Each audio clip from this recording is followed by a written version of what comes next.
And good afternoon, ladies and gentlemen, and welcome to SNU Football Stadium here in Bethany, Oklahoma. Southern Nazarene football is on the air today. The Crimson Storm looking for their first win of the season as they take on the Reddies of Henderson State. Hi, everyone. Luke McConnell, Landry Franks coming to you from a hot Bethany, Oklahoma today. Temperatures expected to be up in the low 90s on this mid-October day. Not exactly ideal football conditions, but Landry, it's what we have to work with today, and the Crimson Storm continue to look for that elusive first win of 2024. Rough start to the year going on the road against the defending national champions in the Harding Bisons, but things have been a steady uphill climb since that point, and culminating with last week's performance at Southern Arkansas, a tough loss to the Mule Riders, but like Coach Hayda talked to us earlier this week, a lot of positives coming out of that, and those have just been building week after week. Yeah, and those positives were that game was, even though it was a 3-touchdown game, if you just look at the box score, it was certainly closer than that, and Coach Hayda, mentioning to us that really that game was decided by just a few plays. A dropped pass that would have been a near 99-yard touchdown from a tight end, not to mention. But just some critical errors, some missed tackle here, a blown assignment there that really stretched that lead out for that Southern Arkansas team, which is a good team. But I was impressed with the performance by the offense. Luke, the last two games we called here in Bethany, the team has looked offensively kind of stuck in a rut and has really seemed to open it up the last two games. So certainly want to put all of those together and win one, but lots of positives from this Crimson Storm team. Henderson State comes into the contest 4-1, a new coach patrolling the sidelines for Henderson State, at least a new coach in title as defensive coordinator Greg Holsworth, the new head coach for the Henderson State Reddies, taking over for program all-time wins leader Scott Maxfield this offseason. Not a lot of changes for the Reddies across the board schematically, but there's always a few differences whenever there's a new voice in the room.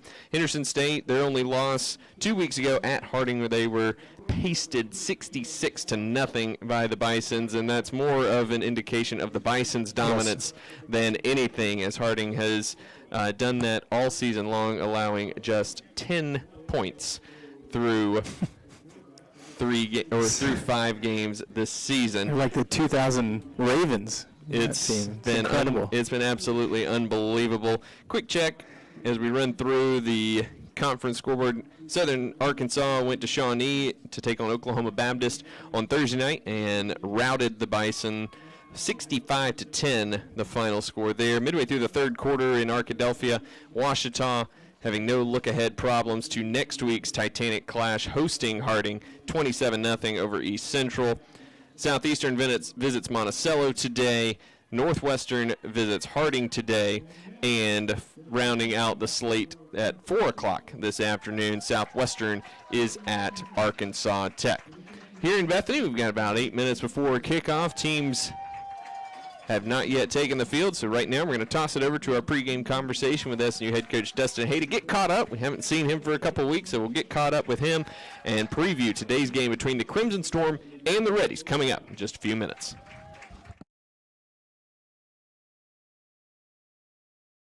Welcome into our pregame conversation with SNU head coach Dustin Hayda. The Crimson Storm back at home after the 2-week road trip, taking on the Henderson State Reddies today. And Dustin, going back to last Saturday against Southern Arkansas, a tough loss, but again, a lot of positives as your team continues to grow and gain experience. Yeah, it was a tough game. We did play well. We played another game, really 2 in a row. I've been really pleased with our physicality and the speed with which we're playing. We've got to eliminate some critical errors at critical times, be better on third down on both sides. Our run defense has been really, really impressive the last 2 weeks, and we hope to keep that going. And so that's been a real bright spot for us. And so we're trying to be a better team in the red zone. We're trying to be a better team on third down. And really the progress around that run defense and around what we're trying to get done offensively, it's there, and we're building off that. But we've got a good foundation to build off of as far as how physical we've been playing and how much these guys are caring right now. What's been the key to the solid run defense? I mean, you exclude the Harding game, which everyone likes to do, and you guys are averaging less than 3 yards per carry allowed through the other 4 games. What's been the key there? Our defensive line's doing a good job. So we play with those 3D linemen and we move them a lot, but they're not getting moved out of their secondary fit. So that's been really good. Our inside linebacker play with really all 3 of those guys that we're rotating around, they've been really, really good on hitting their fits tight.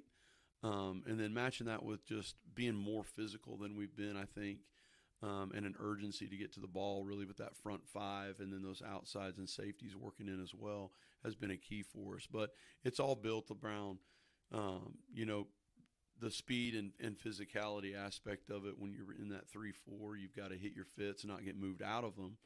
And then you've got to be tight when you're fitting in there. And we've done that. Football is a physical sport by nature, but when you talk about your team being more physical and increasing that physicality, what in particular are you referring to? Running through guys on tackles, trying to eliminate arm tackles, and we've been a better tackling team the last few games, and that's really been what our run defense, that's been a big part of our run defense. We've tackled better, and we've been more physical at that point. Offensively, more physical at the point of the block. So not trying to feel guys out, just go run through a guy, strike them, and that speeds up everything, and we can build around that. But we've got to be more physical at the tackle. We've got to be more physical on the block and getting off blocks, and we've been able to do that. And that's if you can do that, you can build off of it, and you've got a chance. Bryson Evans commanded the offense the last 2 weeks for the most part after Rasheed went out with that injury against Southwestern. How is the game kind of slowing down for him a little bit? Well, I think that's the key to it. It is slowing down, and he's been better with his pace and his communication, and that's where it all begins. And so that's affected his execution in a positive way too. I know he doesn't have gaudy rushing stats or anything, but he's a tough running guy. And he gets licked in there, man. And he's really shown that he does have an edge of toughness that's been good. Sure, we'd like to increase his production in critical situations in the red zone and third down. And I think he's coming along with that. He's a first-year starter, and he's getting better each week. And so I'm excited to see what progress he takes. Rasheed's healthy again. And so we'll see what that dynamic looks like on today. But, Bryson is progressing, and he's a first-year guy that's just learning and growing, and the game is slowing down for him, which is good. Tough task today against the Reddies, a real veteran group on both sides of the ball, and have arguably the best quarterback in the league. What do you need to do to slow the Reddies down today? Well, it's the same broken record, man. You got to block on offense, and you got to tackle, and they're going to be very aggressive in their defensive scheme. It's going to be man across, I think, is what we're expecting, and so we've got to beat guys down the field when we get a chance. We've got to protect in the passing game. We've got to get to the perimeter in the run game on offense, and then defensively, they're a very balanced team. The scariest thing beyond their personnel is the balance that they bring to offense. That's a scary offense. When they can hurt you really in every way. And so it's not just the quarterback, it's not just the running back, it's not just the receivers, it's the combination. So we're going to have to be assignment proof in our fits in the run game. We're going to have to cover and disguise some things in our coverage, and then the basics of it. We've got to defeat blocks and tackle. And we'll see how that goes. But I'm optimistic in the work that Indy's done and the game plan that he's got, and so I'm excited to watch those guys play. New coach for the Reddies is defensive coordinator Greg Holsworth takes over for Scott Maxfield. Have you seen anything schematically different from the Reddies under Holsworth? Well, really not from my end. With him being their DC last year and getting a good feel for how he wants to attack us, that part of it has looked pretty similar. And then when you've got the guys they have coming back on offense, why would you? So they're doing a lot of similar things. Yeah, they've tweaked their schemes a little bit, and I think so there hasn't been a huge difference with him at the helm. And I think his transition into that has been really seamless, and there's been there's been really no change with their attitudes or efforts or even schematically for sure. Well, Dustin, thank you so much for your time as always, and look forward to seeing you guys pick up your first win today. Thank you. Appreciate it. And welcome back to Bethany. The teams are out. The coin has been tossed. SNU won the toss, deferred their choice to the second half, so it'll be the SNU defense going up against the Henderson State Reddies to start. And Landry, SNU putting what to this point this season has been their best foot forward. The run defense has been outstanding for the Crimson Storm so far this year. Against Harding, they gave up 554 yards on the ground with 9 yards a carry. The other 4 games this year, 108 yards per game, 2.7 yards per carry. We've been doing this our 6th year together, Landry, and this is by far the best run defense we've ever seen. Not even close, Luke. This run defense is serious, and it can compete with any run defense in the conference. And the GAC, you and I know well, is a very good defensive conference, and it's really good to see the Crimson Storm defense stack up there with the best of them. They have played incredibly well, and to be honest, Luke, they've kept what, last year we were saying the offense was keeping them in games, and this year we're saying the opposite. The defense is really keeping them in games. I'm excited to see this offense after a couple weeks of a good rhythm. We have Rashid Noel, who's injured, but Bryson Evans is going to get the start today, and we're looking forward to seeing him throw that ball around. SNU kicking off right to left to begin this contest in their all-gray uniforms today. Henderson State, white jerseys, gray pants, crimson helmets. Jody Easter, the reigning GAC Special Teams Player of the Week, back deep along with Jalen Abraham, and SNU hoping that Easter doesn't repeat his performance from last week when he took the opening kickoff 93 yards for a touchdown against Oklahoma Baptist. I would imagine he may not get the kick this afternoon. Cameron Van Pruyen looking to drill this one back straight through the end zone. And he does just that. So a touchback to start this one, and the Crimson Storm come out on defense to begin the contest. They'll be going against reigning Offensive Player of the Week, Andrew Edwards, redshirt junior quarterback out of Bentonville, Arkansas, second in the conference, 1,100 passing yards, first with 11 touchdowns this year. He is arguably the best passer in the conference and has been absolutely dynamic for the Reddies in his 3-year career thus far. Reddies come out on the right hash, 2 wide left, 1 to the right. Jeremiah Davis the back. Edwards pulls it out of his belly, pass over the middle, incomplete. It's behind Sekou Kanate, the sophomore out of Bedford, Texas. So 2nd and 10 for the Reddies. Yeah, just an RPO there. Got a deep slant route. I say RPO, and the motion certainly wasn't RPO, but I think he's throwing that slant route as soon as he sees how soft the coverage is, which by Ethan Miner, which is not bad, just positionally where he needs to be. Edwards takes a snap, back to pass over the middle again. Pass deflects off the arms of Micah Green. He was wide open in the middle of the field and might have been running for a while if he had held that pass, but went right off his arms, incomplete. So 0 for 2 to start for Edwards, and the Crimson Storm with a 3rd and 10 opportunity to get off the field early. Yeah, and Andrew Edwards throws 2 perfect passes that are just dropped by his wide receivers. That one we just watched split 3 SNU defenders. Like you said, Luke, they might have been off to the races. Lucky for the Crimson Storm, it's 3rd down and 10. 2 wide to either side. Jalen Abraham to the right of Edwards. Edwards fakes the give on the sweep. Back to pass, has time. Looking deep down the near sideline. Incomplete. Looking for Kanate.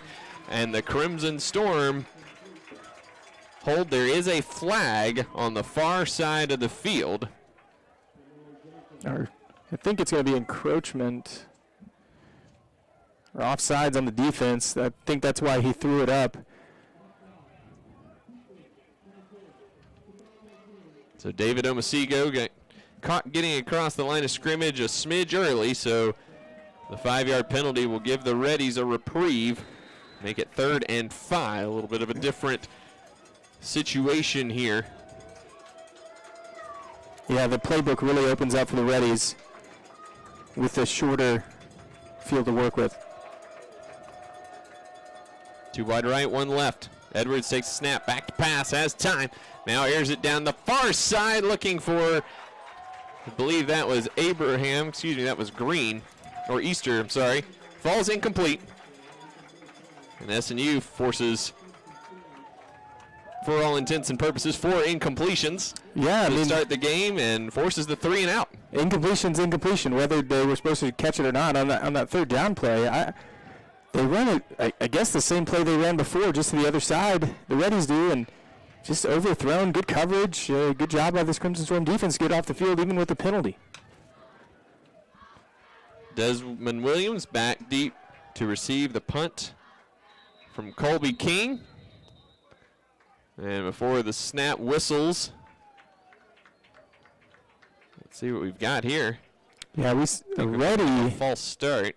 Reddy ran on the field, wasn't set. I think maybe a timeout was burned.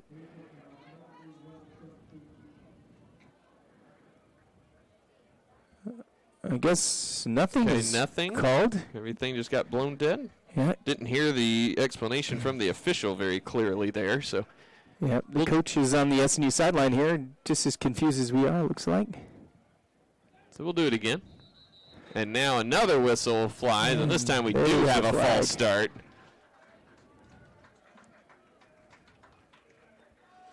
Frustration by the Henderson State coach across the field for the special teams unit.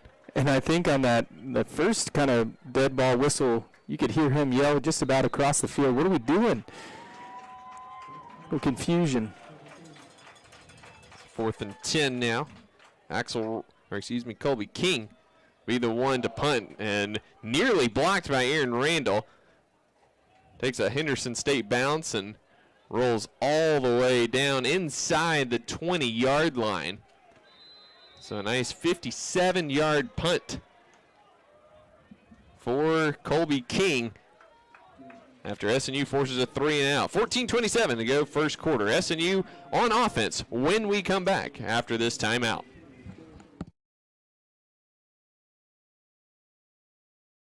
It's a beautiful morning, Scotty, and we have an early game today. That injured list, it's getting longer by the minute. Not to mention, there's apparently a nasty virus sweeping through the locker room. Yeah, but these players, they're in good hands. All of them need to feel their best this season, Scotty. Yes, they do, Jack, because this team is on track to win it all this year. Every day, Mercy's team is ready to take care of yours, bringing you the care you need now. Find out all the ways to access Mercy at mercynow.net.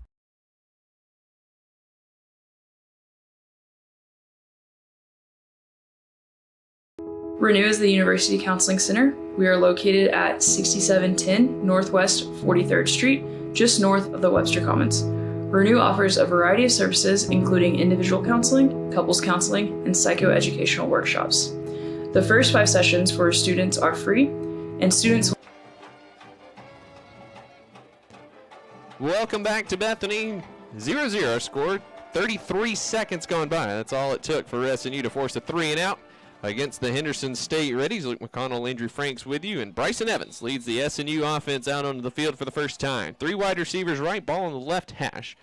Dalen Smith, the man in motion, to the left side of the formation. Carlos Cepeda to the back. Evans, quick slant, and it is reached out and intercepted just like that. Paul Manning getting the start today with the senior Tim Jennings out. Jumps the slant, and a diving interception made at the SNU 20-yard line. Evans trying to get the outside receiver on that. And just an incredible athletic play to shed a block and then launch his body to intercept that ball. So all the good feelings from the 3 and out go by the wayside quite quickly here. Henderson State back on the field. 2 tight ends set, 1 on either side, wide receiver either side.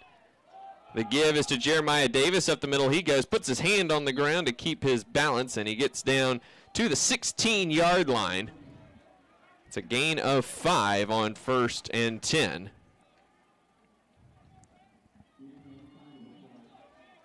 SNU going with 4 down linemen here as redshirt freshman Brandon Hobbs onto the field. Hobbs had a massive game last week, 2.5 tackles for loss at Southern Arkansas. High snap. Edwards gets it, gives it to Davis, trying to pick his way through a couple defenders, and he's banged down at the 10-yard line. It's going to be enough for a first down to first and goal Reddies with 13:40 to go in the first quarter. Yeah, Reddies had their kind of power package in, 2 tight ends, really physical running back. And then they ran to the opposite side of the heavy side of the formation. No Austin Martin at nose tackle for the Crimson Storm today. Devontae McCleveland, the redshirt freshman out of Lake Dallas, Texas, getting the start. Edwards takes the snap, gives to Davis again. Up the middle he goes, finds a crease, and scores. Just like that. The Reddies go 3 plays, 21 yards, and are on the board first here in Bethany after the Paul Manning interception. Yeah, just demoralizing to start the game out with an interception where your defense really does well. The Reddies started the game with 3 passes, and they go 3 runs in a row here, Luke, for the touchdown. Another special teams error by the Reddies, though. Struggling to get everybody on the field. Colby King, senior from Houston, Texas, on for the extra point. Operation is smooth, and the kick is good. So with 13:11 to go in the first quarter, it's Henderson State 7, Southern Nazarene 0. We'll be back after this timeout. This is SNU football. SNU is really different. We're a small community, we all know one another's names, and I really love it here. Being at SNU prepared me to be a working individual, as well as a leader in my church, home, and community. SNU really set me up for life. I met my best friends here, I met my husband here, I got to travel the world. I am so glad I was able to attend SNU. SNU has made me into the man I am today. My name is Haley, and I am a proud graduate of Southern Nazarene University. SNU is really different. We're a small community, we all know one another's names, and I really love it here. Being at SNU prepared me to be a working individual, as well as a leader in my church, home, and community. SNU really set me up for life. I met my best friends here, I met my husband here, I got to travel the world. I am so glad I was able to attend SNU. SNU has made me into the man I am today. My name is Haley, and I am a proud graduate of Southern Nazarene University. Welcome back to Southern Nazarene. 7-0. Reddies with the lead over the Crimson Storm as Jeremiah Davis carries all 21 yards for the Reddies on that short drive after the Paul Manning interception on the first offensive play for SNU. 10-yard touchdown run for Jeremiah Davis. And now the SNU offense getting a second chance at doing something positive and moving the football. Kickoff left to right. And it's going to land in bounds and trickle into the end zone for a touchback. Karomo Collins was trailing it to the near sideline, and it hit just inside the yard lines. Yeah, nearly died at the 1. Fortunately, clambered into the end zone for the touchback. So now SNU on offense, take 2, if you will. Yeah, the problem with this take 2, though, is obvious that it's, instead of a 0-0 game, it's a game that you're now trailing. Really good offensive team in the Reddies, so need some progress here. 2 wide right, 1 to the left. Ball on the left hash for the Crimson Storm. Here comes Colby Branch in motion to the top of the formation. He gets it on the jet sweep and is met in the backfield. Josh Murray, shooting in from his safety position, was waiting for Branch as he came across the formation, and as a tackle for loss back to the 23-yard line. We'll see a lot of this today from the Crimson Storm, trying to get to the outside to use their speed against this Reddies defense. But just a great play by the interior defensive players by the Reddies to break that jet sweep up before it even had a chance. 2nd and 12. Evans, speed option left, keeps it, and he's going to be tackled for a loss again. This time it was Jordan Owens, the linebacker, shooting through and making the tackle for loss. Loss of 1 back to the 22 brings up 3rd and 13. Landry, this Henderson State defense has been good all season long. Everybody who plays Harding, their numbers are a little skewed, so if we throw that out, Henderson State allowing just 85 yards per game on the ground and has yet to let the other 4 opponents hit 4.5 yards per play this year. 3 wide receivers left on 3rd and 13 for the Crimson Storm from the right hash. Evans back to pass, has time, now escapes to the right side, nobody over there, and he scoots out of bounds up at the 25-yard line. Gain of 3, but it's going to be 4th down, and SNU will be forced to punt. Yeah, and just nothing doing. In fact, SNU getting away with a hold there from the left tackle, Cardenas. Bryson Evans just got to use his feet to get something, not even back to the line of scrimmage. And again, it's back to the Crimson Storm defense to try to get this offense going. Adam Atwell on to punt for the Crimson Storm, averaging 40 yards per punt this year. Low spiraling kick hits at the Henderson State 46. Takes a SNU hop before it takes a left turn and is downed at the Henderson State 43-yard line. And Landry, we heard from Coach Hayda talking about his quarterbacks escaping to the non-concept side. SNU had 3 wide receivers to the left. Nobody on the right side as Evans escaped the pocket there to the right and just couldn't find anybody to go to. Yeah, and you think as a quarterback when you're getting pressure, you're like, there's green grass in front of me. But you also eliminate any other option. So you want to go to where your routes are so you can throw it to them. Edwards clap, and he got Hobbs to jump offside for the Crimson Storm, and he'll take the jog of shame over to the sideline. The freshman out of Bixby, Oklahoma. A strong game last week, but not a strong mental one there. It makes it 1st and 5 for Henderson State. 2 wide receivers stacked on either side with Davis the back to the left of Edwards. Edwards gives to Davis, trying to pick his way up the middle and keeps that low center of gravity going for 4 yards into SNU territory down to the 48-yard line. Davis standing just 5'8", junior out of Montalba, Texas. Makes it 2nd down and 1 for the Reddies from the SNU 48-yard line. Jeremiah Davis, good hard runner. May not break one for 60, but he'll certainly make you fight for 6. Here's Edwards, back to pass, pressure from the backside, escapes it, fires it deep down the middle of the field, and it's going to be incomplete.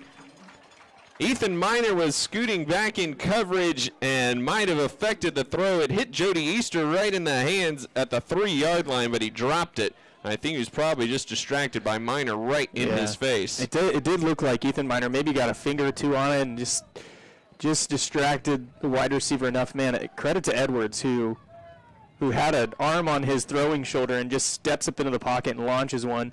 Usually those are interceptions, but he puts enough on it to get it where it needs to go. Jesse Fairchild with the backside pressure for the Crimson Storm. 3rd and 1, Davis off right tackle, has the 1st down across the SNU 45 and down to the 43. Aaron Randall with the tackle for the Crimson Storm, but it's a 1st down for Henderson State, leading this one 7-0. 4 minutes gone by first quarter. On a hot day in Bethany. So what we've seen is a heavy dose of run these last 2 drives, and then Edwards taking shots deep off the play action. Edwards quick out to the left side and threw it wide of Kanate. Incomplete. Edwards now 0 for 5 officially through the air. Yeah, and probably should be about 4 for 5. That one definitely was a miss. But to SNU's credit, they've been where they need to be defensively to make those throws tough. 2nd and 10. Edwards gives to Davis, running left, cuts it up inside, carrying tacklers all the way down to the 33-yard line. That's a 10-yard gain and a 1st down for Henderson State. Yeah, David Omosigo talking to the official quickly. He's saying, "Are you going to call a hold?" He was in great position, and the left tackle for the Reddies just grabs his jersey. If he's not held there, he's making that play in the backfield. Abraham in the backfield now for the Reddies. 2 wide right, 1 left. The give is to Abraham. The speedster evades 1 tackler. Is finally chopped down by Aaron Randall inside the 30 to the 29-yard line. Gain of 4. Coming up on 10 minutes to go. First quarter, 7-0 Henderson State. The Reddies on the move. 2nd down and 6. 2 wide to either side. The tight end, Caden Davis, on the right side of the formation. Ball middle of the field for Edwards. He directs traffic with 14 on the play clock.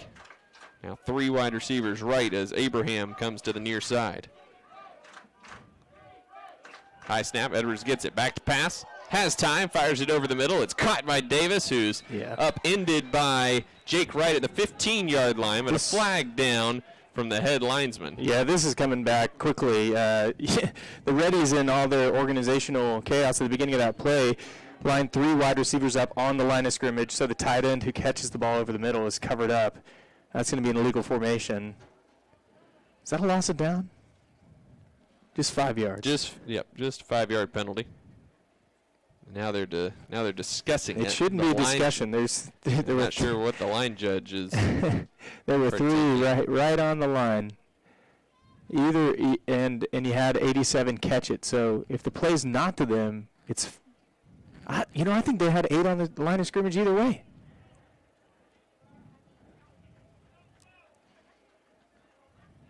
They're going to give him the first down. For what reason is beyond me.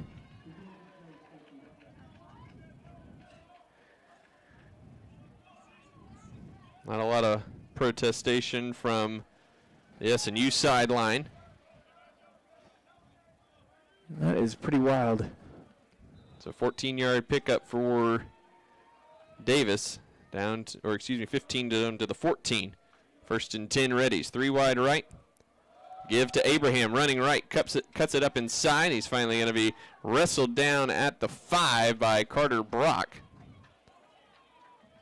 But it's a gain of 9 on 1st down, and the Reddies getting some big push on this S&U defense. Under 9 minutes to go. First quarter, the Reddies looking to go up 2 scores. 2nd and 1 from the 5-yard line. 3 wide to the left. Tight end to the right. Abraham goes in motion. Edwards bubbles it out, or is going to fake the bubble, but a false start on Henderson State will push the Reddies back a few. Much needed reprieve there for the defense. And again, the Reddies, they motion over to create, I think they want to run a screen there to the running back. No S&U defender comes out on the running back.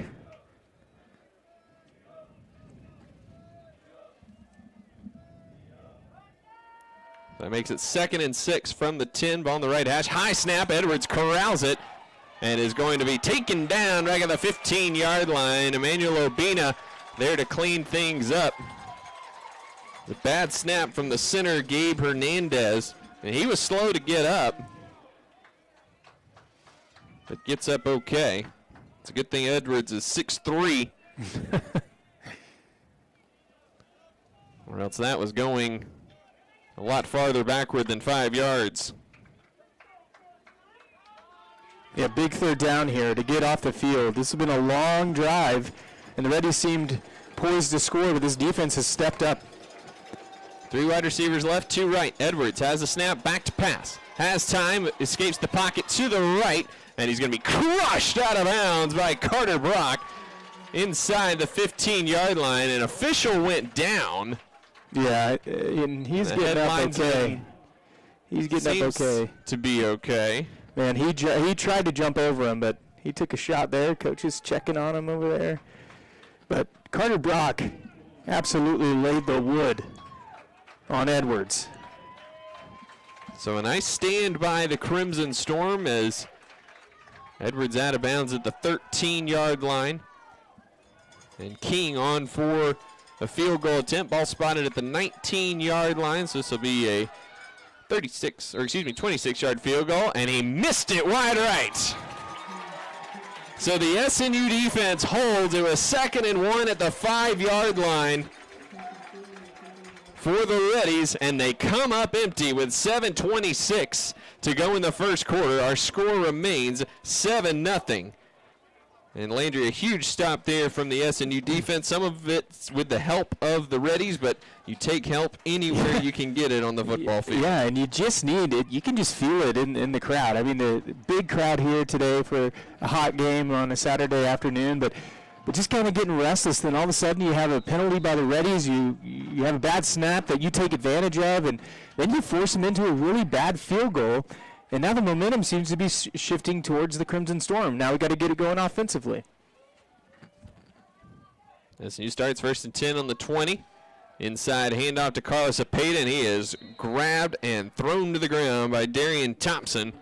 Loss of 1 back to the 19-yard line. A lot of penetration there from the Reddies, Landry. Yeah, and the play design was good. Dalen Smith is going to come around and be the lead blocker on that, and just kind of gets tangled up on his feet, so he's not able to block the would-be tackler.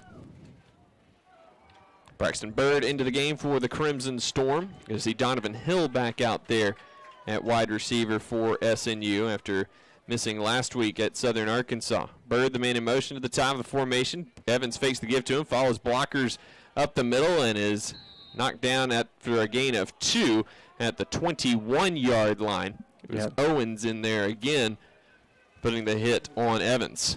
And Luke, this was the first positive play we've seen from the Crimson Storm offense today, and it's not what we've seen the last few weeks. And you're kind of anticipating that this rhythm will increase.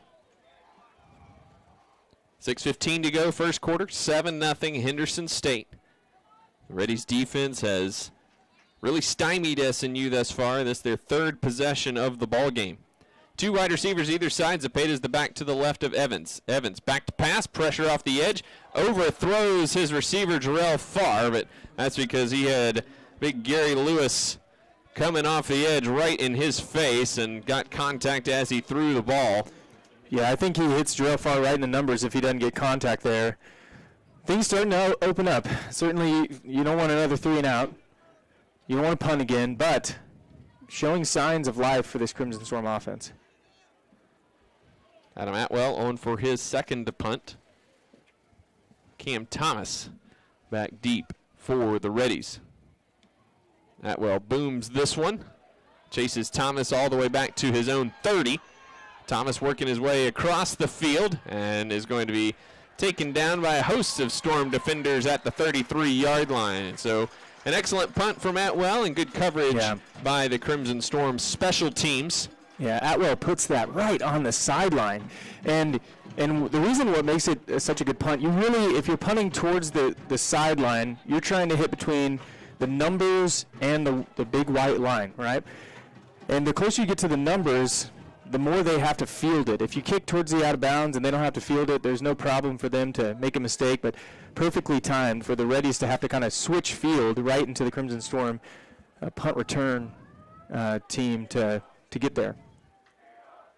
2 wide to either side for Henderson State. The give is to Jeremiah Davis once again. Gets outside. Colton Morris wanted a hold, and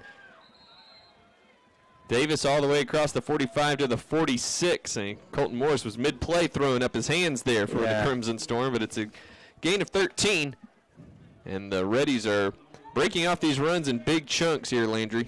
Yeah, they're having success on the ground, and certainly they have good quarterback play, but when you are running the ball well, if it ain't broke, don't fix it. Here's the give to Davis again, running left side, has space, jumps over a man. He's got another 11 yards down to the SNU 43-yard line. Right now it starts up front for this Reddies offensive line who's just having their way. Getting to the second level really easily. That's what's creating these not just 4 or 5 yard chunk plays, but 9, 10, 11. They're getting to the linebackers.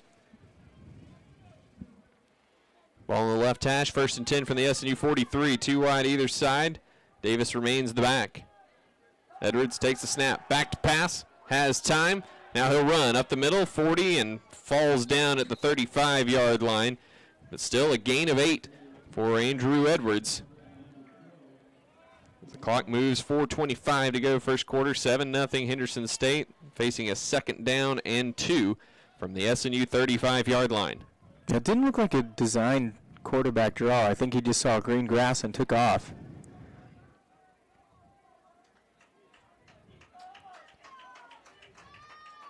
Too wide to the right for SNU.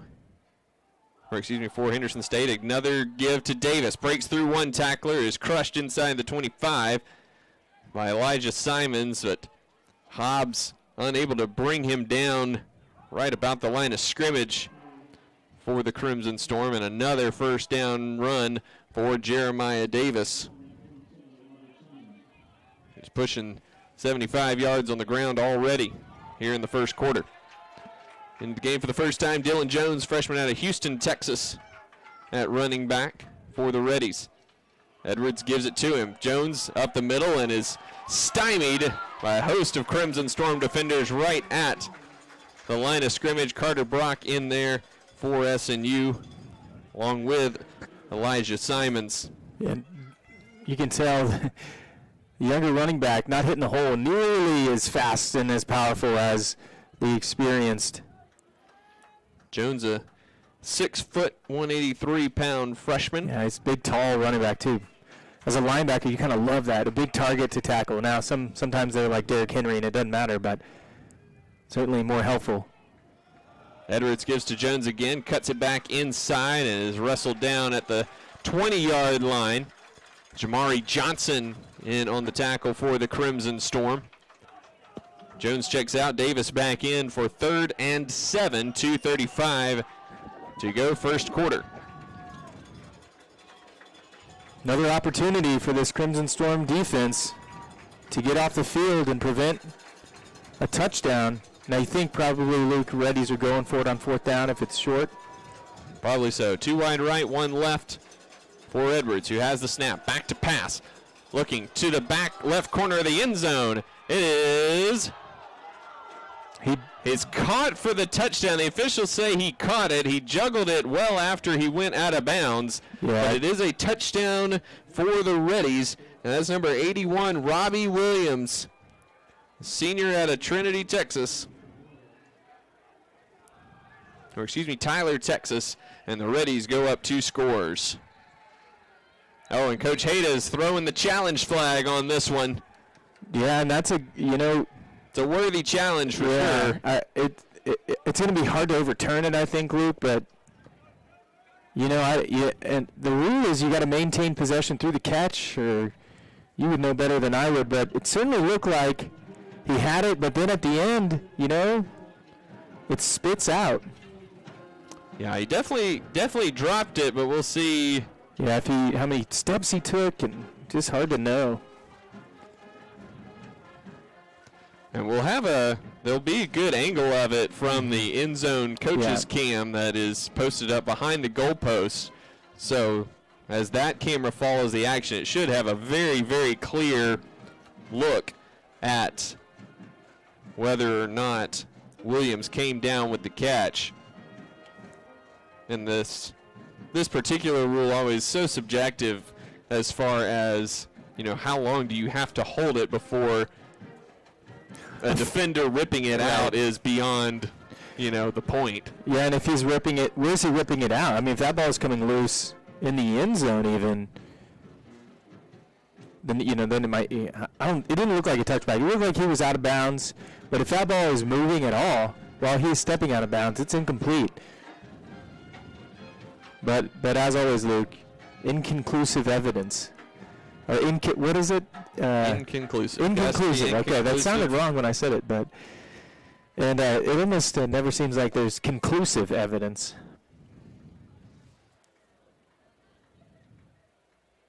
It's a word that I never use outside of football. Yeah, that's right. Absolutely. Officials still in the tent down on the SNU sideline taking a look at that. Well, we've got a moment. Take a peek around the conference. Ouachita well on their way to next week's massive contest hosting Harding. They lead East Central 40-0 with 3:44 to play in the ball game. Eli Livingston out at quarterback today for Washita Baptist. So Nate Tinbarge got the start today, but did not really matter as the Tigers have piled up 275 yards on the ground while holding East Central to just 88 total yards. Officials are out of the tent and will get the judgment here from our officiating crew.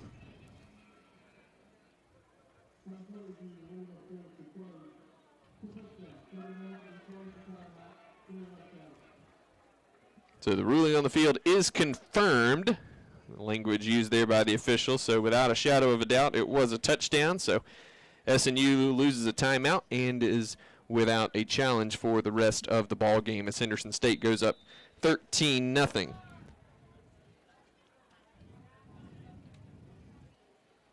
Extra point from King is no good again. Pushed it wide to the right.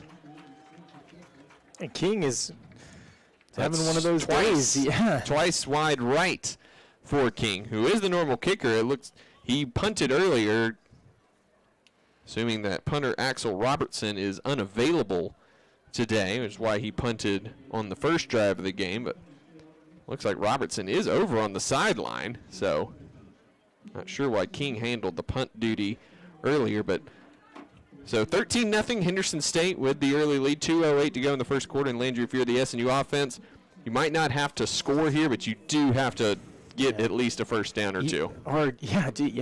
Just put a drive together. You only gained 1 yard, 1 net yard so far, and obviously that's going to change for this Crimson Storm offense. But you need the drive to start now. This Reddy's offense, who is struggling in some ways against the defense, especially passing the ball. You got to take advantage of that and help your defense out.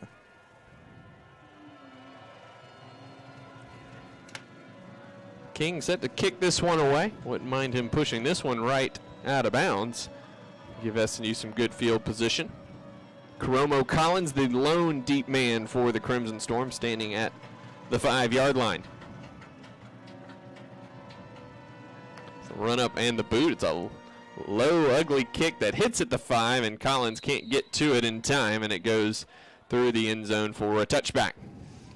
Yeah, that kick was not what you want. Luckily, it worked out for them. Just a line drive on a kickoff and on a punt. You want that ball to be in the air for a long time so your coverage team can get down there. It looked like they'd taken maybe 8 steps by the time that ball was bouncing at the 3-yard line.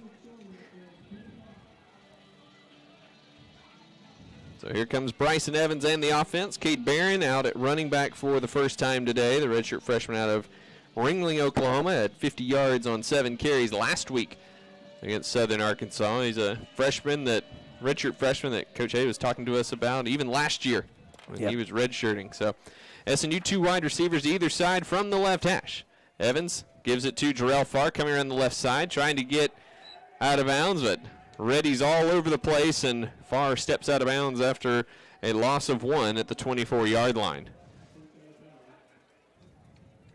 Yeah, the freshman making a good block on the outside, but just too many Reddys coming over the top to make the play. So another negative play for SNU, just getting behind the chains early. 2nd and 11 from their own 24-yard line. Evans takes a snap, missed the give to Barron, and Cottrell Wallace picks it up and runs it into the end zone.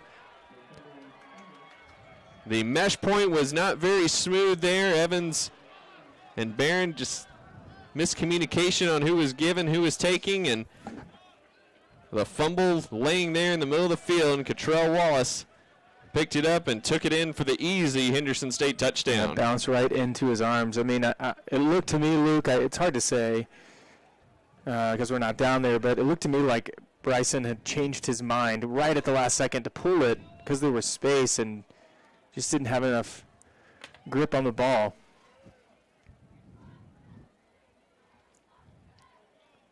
This time it is Axel Robertson out there for the extra point, and he puts it through. So 1:56 to go first quarter. It's now 20-0 Henderson State. Things going south for SNU quickly here in this opening quarter, and Landry with the read option with those RPOs, it's a tough tough thing because both players have to be committed to getting the ball or holding on to the ball. And sometimes you have a situation like that where both maybe hold it too tight, just a split second too long, and it kind of squirts free. Yeah, the general rule is that the quarterback wins, right? It's like baseball, tie goes to the runner.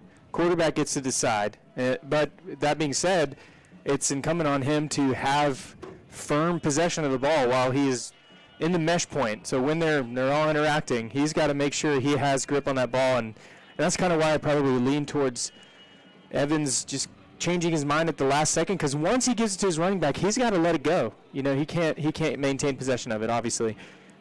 Just not the it's almost the opposite of what we were talking about what the Crimson Storm offense needs. Kind of strange shift on kickoff here. Wonder if it'll be the same. Looks like it. Yep. King blasted over Collins into the end zone, and another touchback. So SNU offensively, 9 plays officially for -5 yards thus far. And then the interception on the opening offensive play.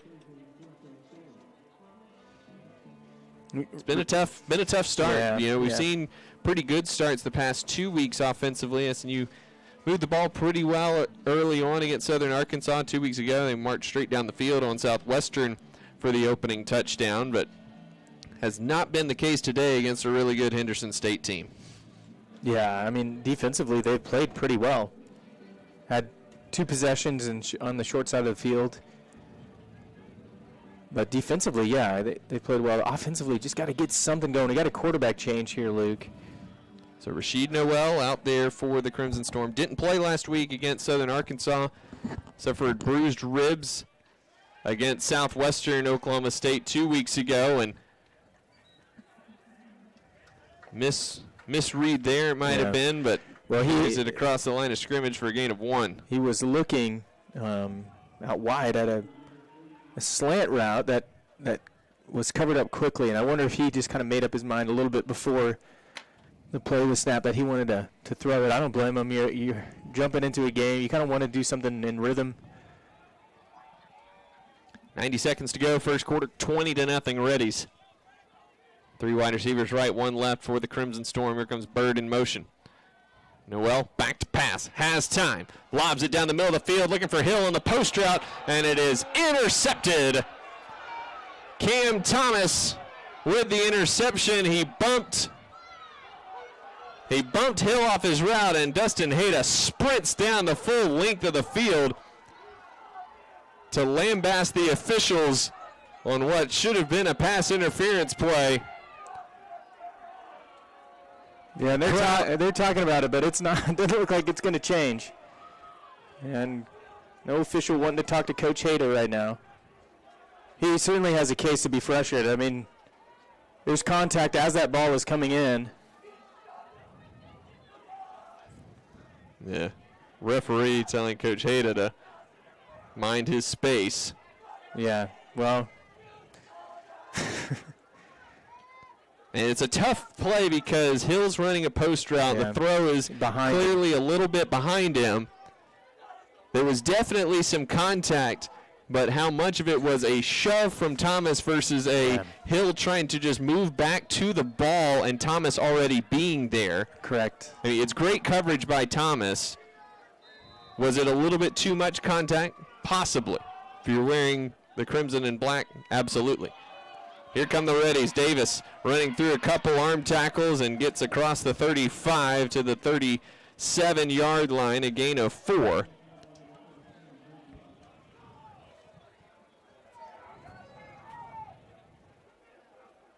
Second down and 6. Yeah, defense who's made tons of plays today and has really held their own. Needs to come up with a turnover, something to get the momentum back in the Crimson Storm's favor. 3 wide left, 1 right for Henderson State. Edwards has the snap, back to pass, under pressure, escapes, and is knocked down at the 40-yard line. Caden Petrie, Emmanuel Obina there to combine for the stop for SNU, brings up 3rd down and 3 from the right hash. Big player down here, bringing in another defensive interior lineman. Two tight. No, one tight. And that is going to be the end of the first quarter. Tough one for the Crimson Storm, but still 45 minutes to play. The Reddies lead this one 20-0 at the end of one here in Bethany. We'll take a timeout and come back with the start of the second quarter. This is SNU football.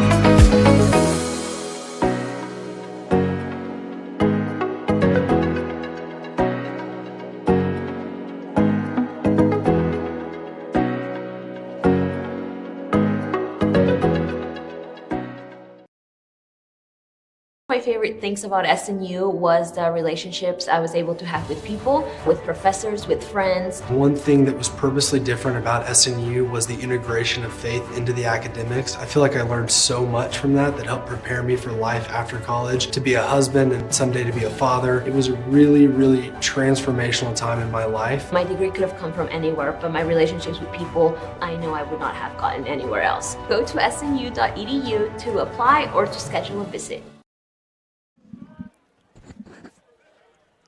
Welcome back to Bethany. The start of the second quarter presents us with a 3rd and 3 for Henderson State from the right hash. Edwards takes a snap, gives to Jeremiah Davis. He is met in the backfield for a loss. It was Carter Brock coming in and making the tackle. Loss of 1 back to the 39-yard line, and there's zero chance that that is a correct spot. That ball didn't get anywhere close to the 39-yard line. I know it's not a big deal versus the 38 or 37 at this point in the ball game, but my goodness, that Davis did not even sniff the 39-yard line. No, not at all. Regardless, the Reddies are punting again. And a good stop for the Crimson Storm, getting the 3 and out after the interception. Robertson on to punt, averaging nearly 43 yards a kick this season. It's a high wobbler short kick, hits at the 33 and takes a huge Henderson State bounce before being downed at the 17 by Jody Easter. 14:03 to go in the second quarter, 20-0. Henderson State timeout on the field. We'll take it as well and be back with the SNU offense after these messages. In NCAA Division II, student athletes leave a lasting impression on their communities. That's because Division II student athletes want to make a difference and truly be part of their surrounding communities. Through community engagement, thousands of student athletes from various backgrounds interact with community members who view them as role models. This interaction leaves a positive and perhaps even life-changing impression on all those involved. In Division II, we rise to the opportunity and make community engagement ours. SNU is really different. We're a small community, we all know one another's names, and I really love it here. Being at SNU prepared me to be a working individual, as well as a leader in my church, home, and community. SNU really set me up for life. I met my best friends here, I met my husband here, I got to travel the world. I am so glad I was able to attend SNU. SNU has made me into the man I am today. My name is Haley, and I am a proud graduate of Southern Nazarene University.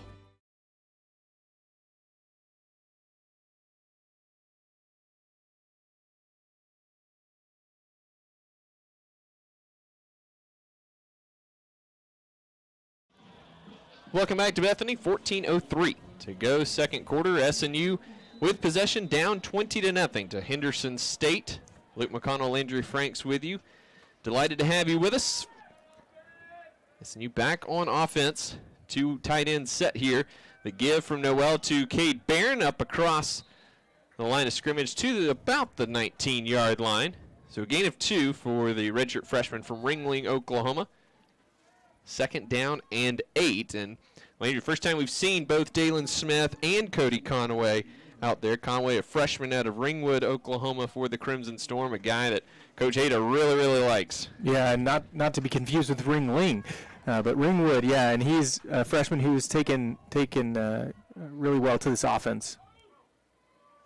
Noel puts the ball on the ground, another mesh point issue, and it is covered up by the Henderson State Reddies. Another turnover for SNU. It was Ty Thomas who got the recovery, and that's now the 4th turnover in the first half for the Crimson Storm. Yeah, just so frustrating. Simple things, it's and these are things I think this is not a knock to the Crimson Storm at all, but to any football team, those kind of turnovers that are things you do every single day in practice, and you just can't seem to put them together in a game. Throw an interception on the first play, have 2 mesh point turnovers, just simple things that they're really used to. 1st and 10 for the Reddies from the 14. Edwards keeps it on the run. 10-5 touchdown as he evaded the tackle of Ethan Miner at the 10-yard line and cruised in for the touchdown. And the Reddies go up 26-0, 13-18 to go second quarter.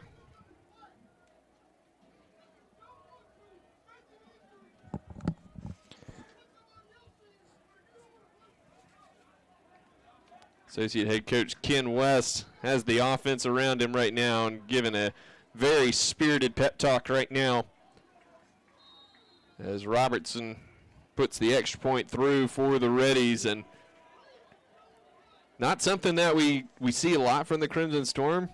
No. The coaches having to really galvanize their guys. It's an easily motivated team that just seems lackadaisical today, Luke. I mean, yeah, and sometimes as a coach, that's what you got to do. You got to get them all around you. We have in some ways, the opportunity, I guess you could say, to hear a little bit about what he's saying to his players from the press box, but just encouragement, saying it's time to play. Wake up and play. So now 27-0 Reddies, 13-18 to go in the first half. Landry, there's a lot. It's a fascinating mix of experience and new guys for this Crimson Storm team. The experienced guys are really experienced, and the new guys are very new. Yes, yeah, and there's not a lot of squishy middle on this team. Great way to say it. High end over end kick from King is going to chase Collins to the goal line. He's got a chance on this one. At the 15, works his way across the 20, 25, and is taken down at the 30-yard line. Flag comes in. I think we're going to get a hold on the Crimson Storm. Cam Thomas was being accosted by a Crimson Storm special teams member. So that'll back SNU up inside the 20-yard line to start this possession. You finally have a big chunk play on a kickoff return, and it's going to come marching back.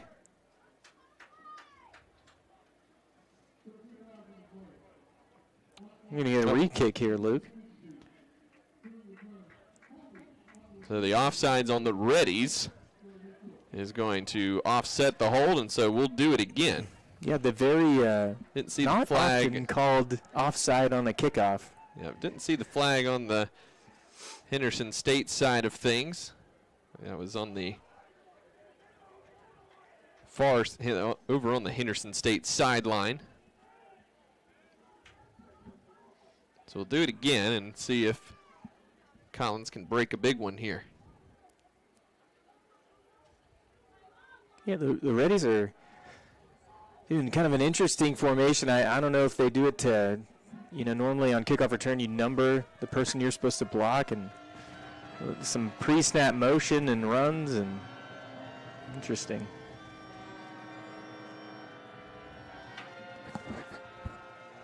King hits this one over Collins' heads. No return this time. So SNU, a net win on the re-kick with getting the ball at the 25-yard line.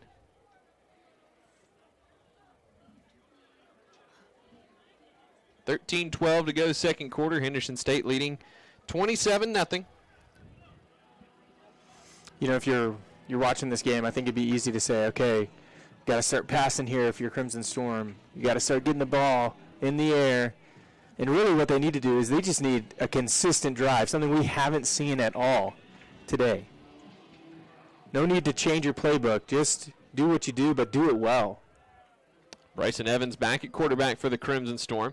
Give is to Carlos Cepeda, running left, gets outside across the 30 before he's taken down across the 32-yard line.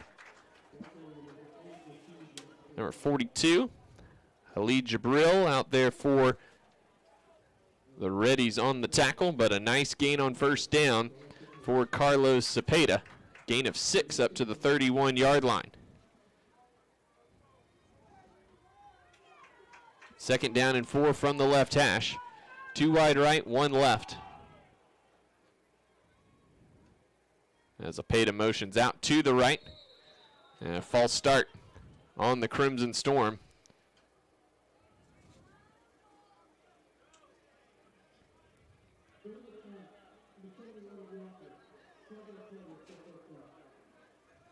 The center, they called it on the center, Evan Sullivan, who had a couple of snap issues last week against Southern Arkansas. Another redshirt freshman out of Enid, Oklahoma. Yeah, and this offense, it is a little complicated in some ways. So when you are a freshman, even a redshirt freshman, there's just so many things that you have to have in your brain at one time. Sometimes can lead to errors. So now 2nd and 9.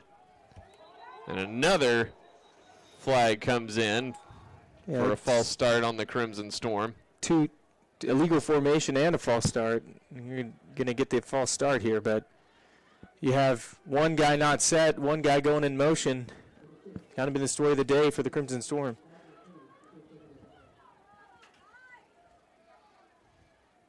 SNU 11th in the league, averaging pretty much 9 penalties per game this year. Back-to-back procedural penalties makes it 2nd and 14 and just nullifies the nice gain by Cepeda on first down.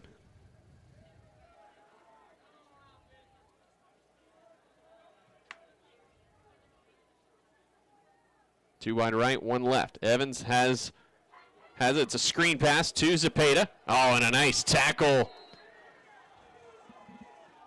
Coming in to make the play was Jabril again. Shot right between 2 blockers. Yeah. It was set up well, but Jabril ran right between them and made a nice tackle after a gain of 2. Yeah, it was blocked well. Just a better play. Splitting the 2 offensive linemen coming at him and wrapping up and driving through. So 3rd down and 12 for the Crimson Storm. 3 wide receivers to the right. Cepeda is the back. Smith, the tight end, to the left side of the formation. Here comes the blitz. Evans in trouble, fires it. It's low. It's going to be incomplete. Farr went down to make the catch, but could not get his arms underneath it. Yeah, it looked like it one-hopped into his chest. It was there. A good blitz pickup, too, by Cepeda, the running back. But again, unable to convert on the 3rd down. The Crimson Storm now 0 of 3 on 3rd downs. 11 minutes to go in the second quarter. 27-0. Reddies with the lead.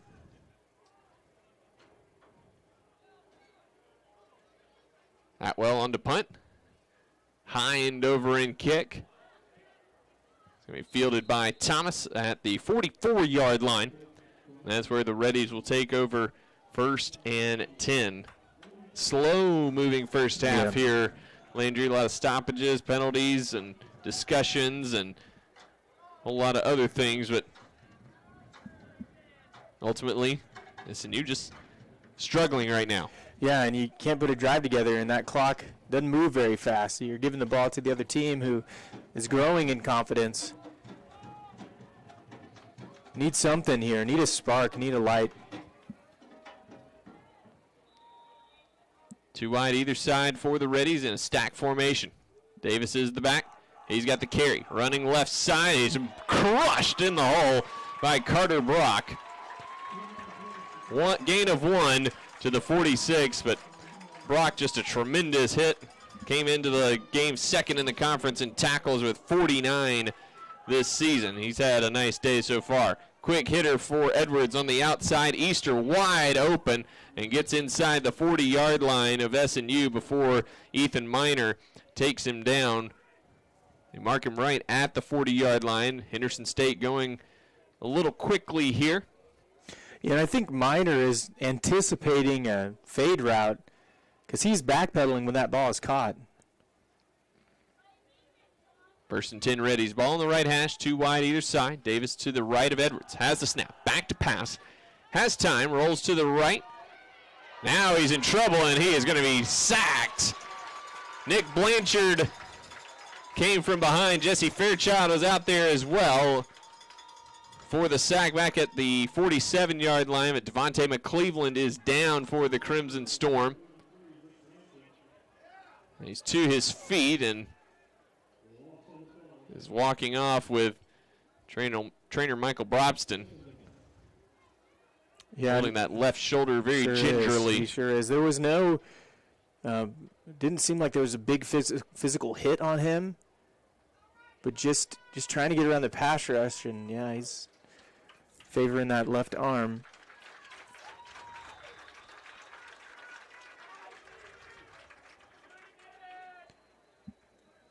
Loss of 7 on the sack. 2nd down and 17. Tight formation here for the Reddies.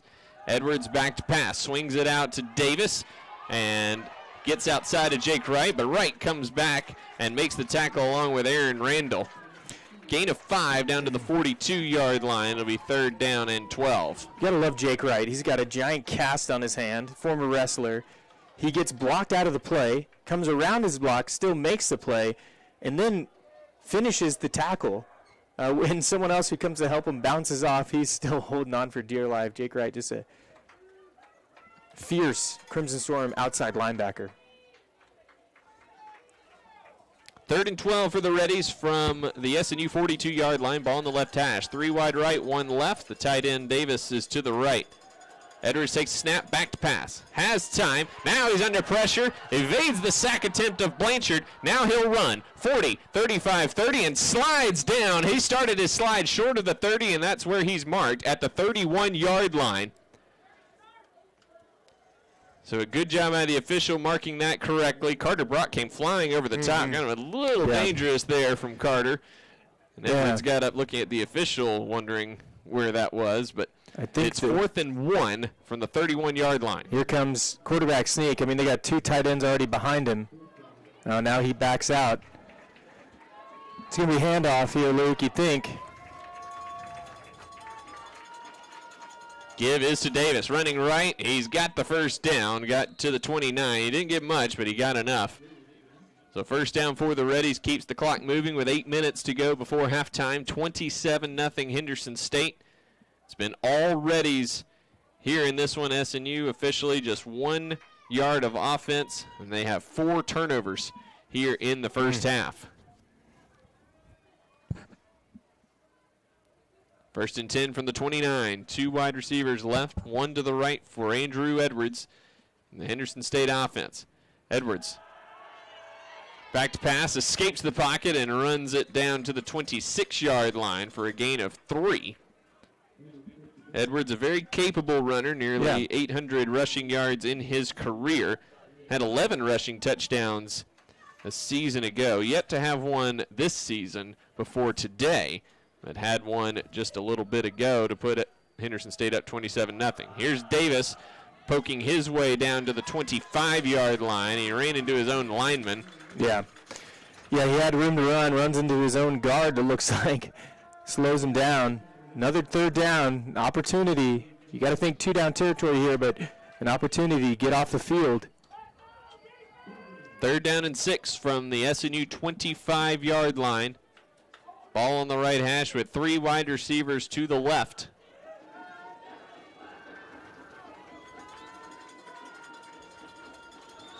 Edwards takes a snap, back to pass, looks down the middle, and he's got his man. Touchdown, Henderson State. That was Elijah George on the skinny post, and he got inside of Karsten Keene there. Yeah, and Aaron Randall, safeties, that's where he should be. It's just that small little play fake with the successful run of the Reddies. The small little play fake makes him step 2 or 3 steps up. The ball goes over his head. Terrific throw from Edwards, and the Reddies with the extra point from Robertson now go up 34-0 with 6:30 to go in the first half.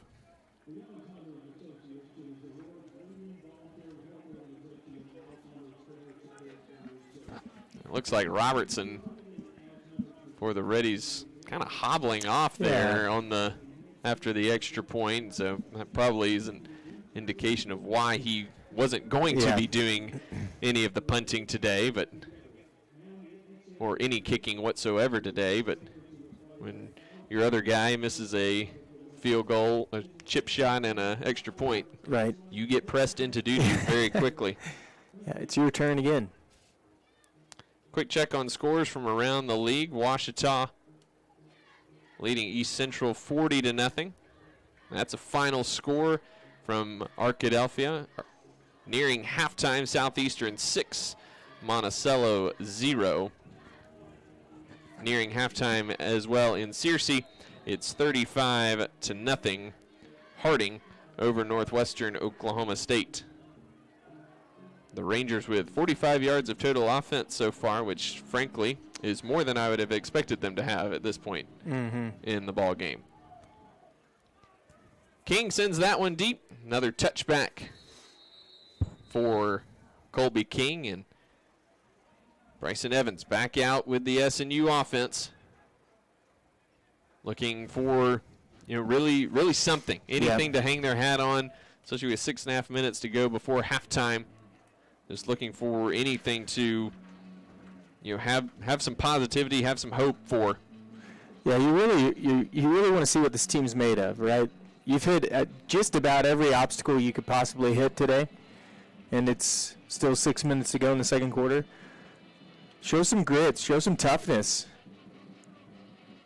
and really you're telling your offense, don't even worry. You can't score 34 points in a play. Let's do the next, right? You can't hardly do it in a quarter. Yeah, just one play at a time. Do your job. Let's move the ball down the field. 2 tight ends to the right for SNU on this first down play. They give us to Cepeda running left, and he's unable to shake off the tackle of Cottrell Wallace, who had the fumble return for a touchdown earlier, but the long, lanky Wallace, 6'6", 220, junior out of Bryant, Arkansas Powerhouse High School. Takes Cepeda down. Just a gain of 1, just across the 25-yard line. How do you know Bryant is a Powerhouse Arkansas school? You got to pay attention to these things, Landry. 2nd and 9. Evans gives to Cepeda, running left, following blockers, and gains 1 more up to the 27-yard line. Just not a lot of space there, not a lot of push for this SNU offensive line. Yeah.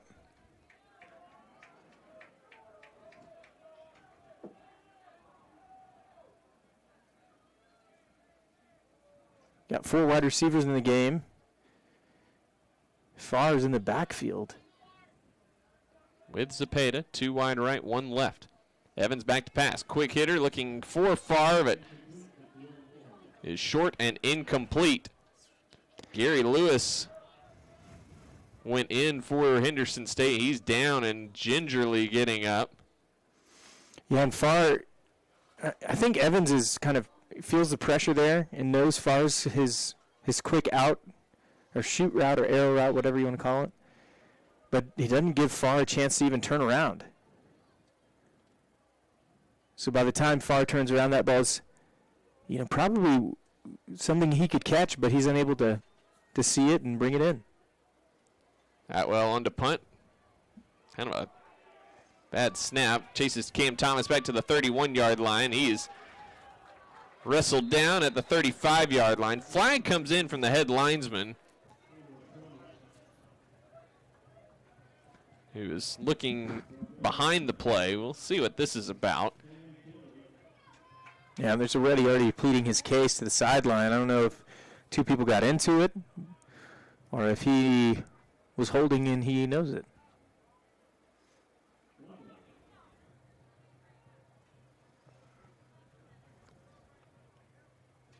Officials determining where the penalty should be marked off from.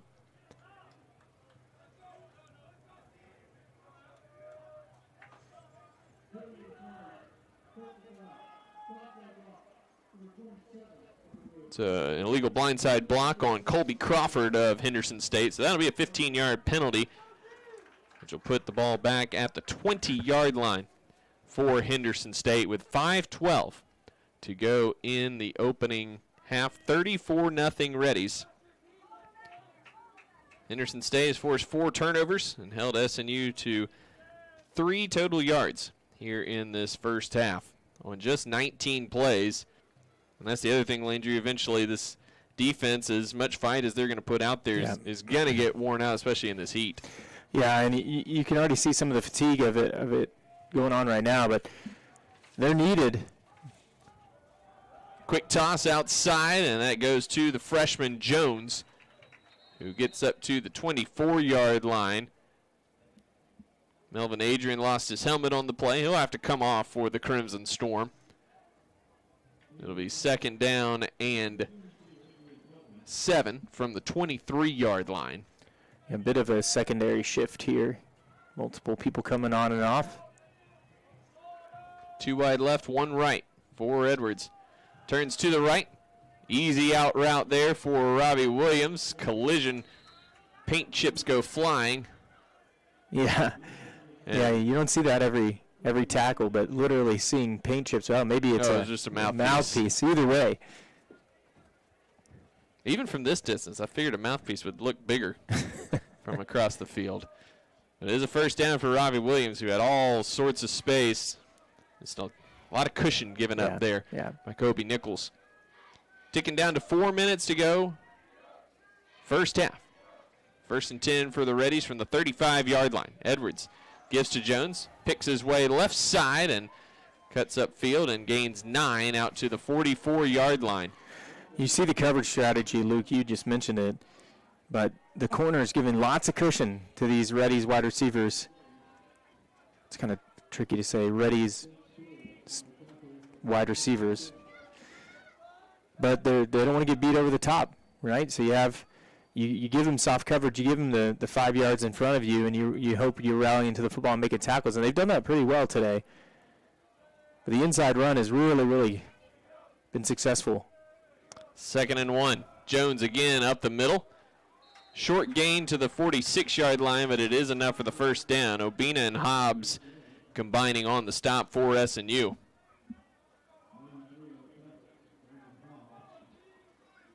The Reddies have found a lot of success on the ground. This one ran for over 300 yards last year in the win in Arkadelphia.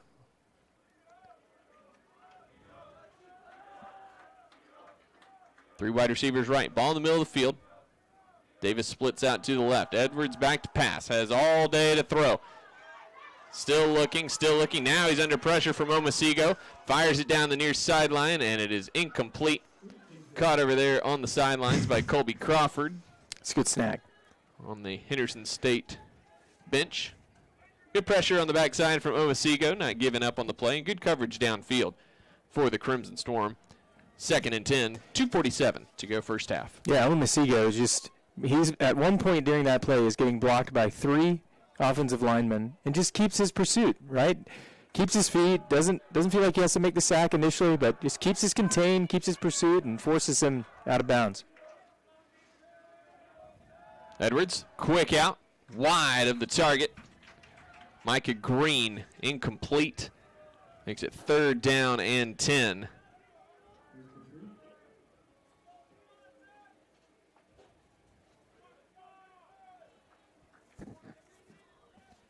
2:44 to go in the second quarter.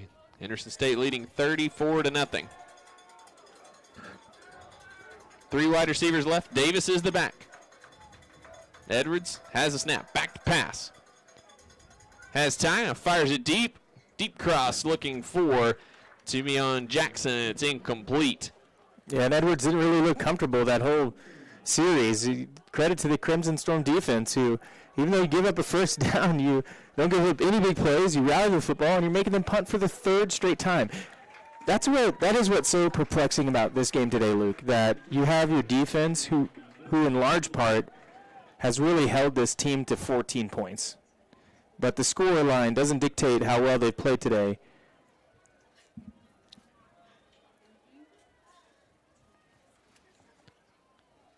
Robertson is on to punt for the first time. And Henderson State's going to use their first timeout of the half with 2:38 to go before halftime. Coming up at halftime, we'll take a look at scores from around the league, recap the first half, and go through the GAC Rewind from Week 5 across the Great American Conference. Also update you on all SNU athletics happenings.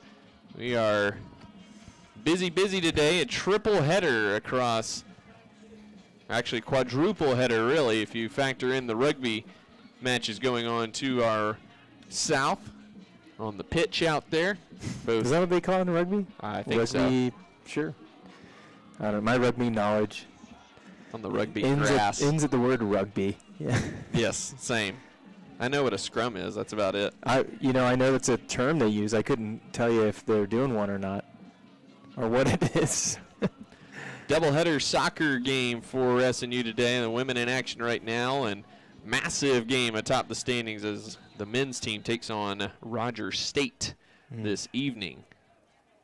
Right now, though, Henderson State punting with 2:38 to go. Robertson sends this one high.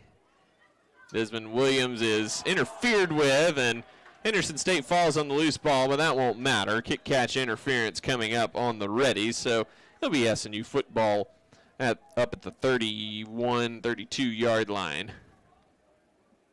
So no sweat there for the redshirt freshman Desmond Williams. Yeah, unfortunately for Desmond Williams, it's part of the game. Sometimes it happens when you're catching punts. Just fortunate that it wasn't one of those head-hunting. Yes, it's exactly right. Kick-catch interference where it's full speed and take your head off type. Yeah, just a little run in, and we'll move the ball up to the 30-yard line if the umpire can spot it where it needs to be spotted correctly. Not sure why he's standing at the 25-yard line. Should be up 5 more. Let's see if it's only a 10-yard penalty. Coach Hayda saying the same thing we are. There's the extra 5 yards. There we go. So up to the 31-yard line.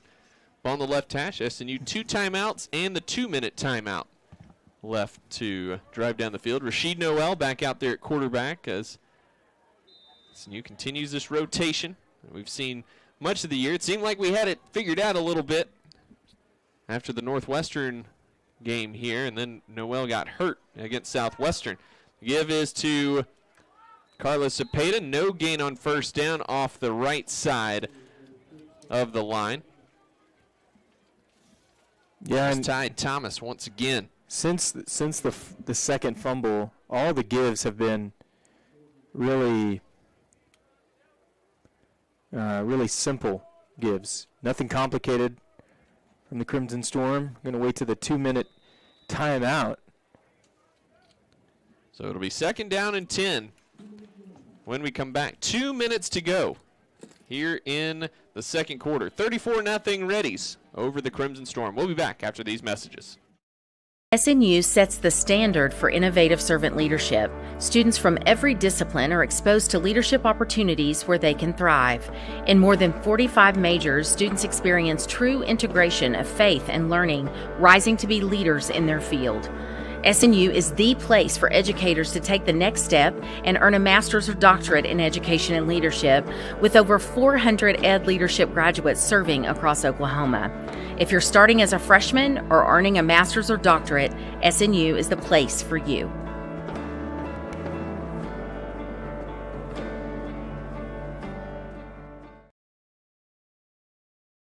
In NCAA Division II, student athletes leave a lasting impression on their communities. That's because Division II student athletes want to make a difference and truly be part of their surrounding communities. Through community engagement, thousands of student athletes from various backgrounds interact with community members who view them as role models. This interaction leaves a positive and perhaps even life-changing impression on all those involved. In Division II, we rise to the opportunity and make community engagement ours.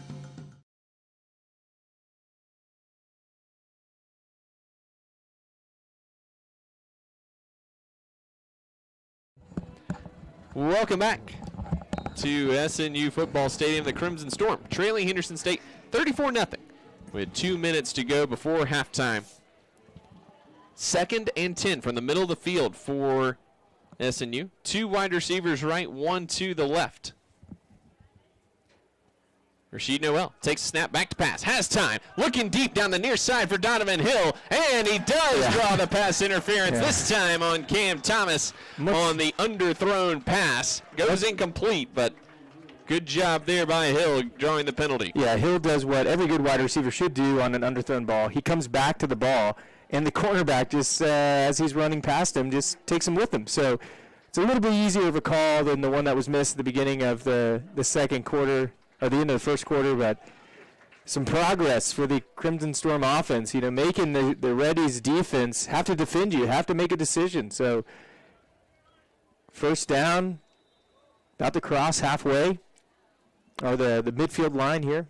Still lots of time. SNU 2 timeouts left. They can just mount a good possession here, get on the board before halftime. SNU will get the kickoff to start the second half.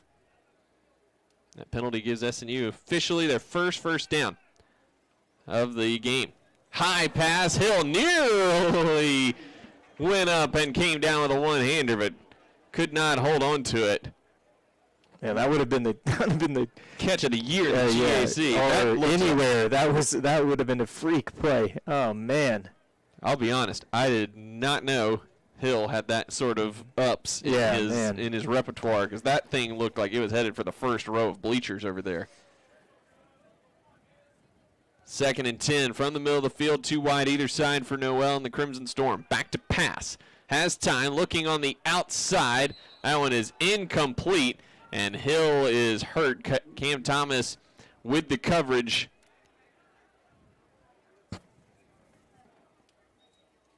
Paul Manning also out there, and Hill's slow to get up. Still rolls onto his back as the training staff attends to him.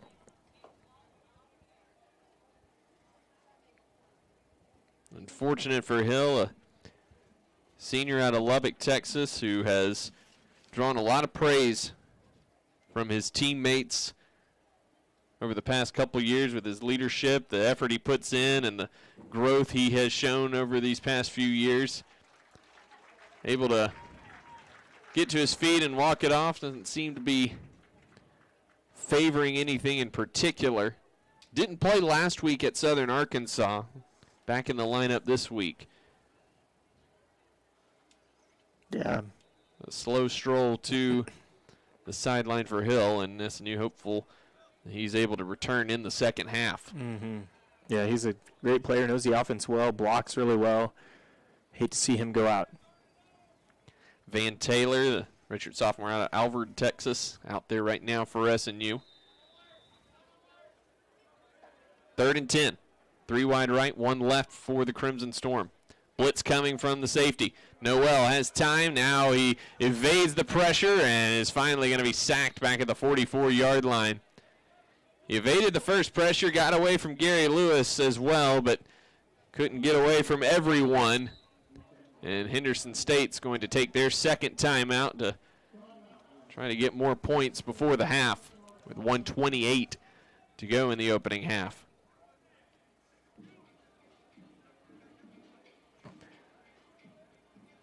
Yeah, that safety blitz, well designed. And Noel sees it, steps up in the pocket, and, man, had green grass to run. Just gets tangled up on kind of his own lineman there. Reddy's able to rally back to the football.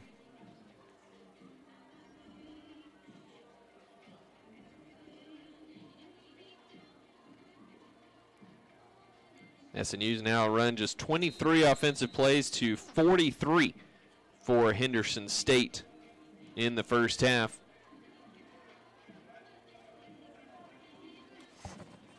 Crimson Storm have forced Henderson State into 3 punts, including back-to-back possessions. Yeah. Also have come up with a missed field goal as well. So SNU's been able to get some stops, but they just have handed the Reddies short fields with 4 turnovers here in the first half. Atwell on to punt for the 5th time here in the first half. Jalen Abraham nearly got that one, but a beautiful kick from Atwell chases Thomas back to the 5-yard line. Up across the 25, and he's taken out of bounds at about the 30. Over there, Van Taylor with the tackle. Don't see any flags. Oh, there is a flag on the far side. Let's see what that one's about. Nice return of 25 yards for Cam Thomas. Yeah, fielding into zone 3. Yeah, again, don't know what that flag is.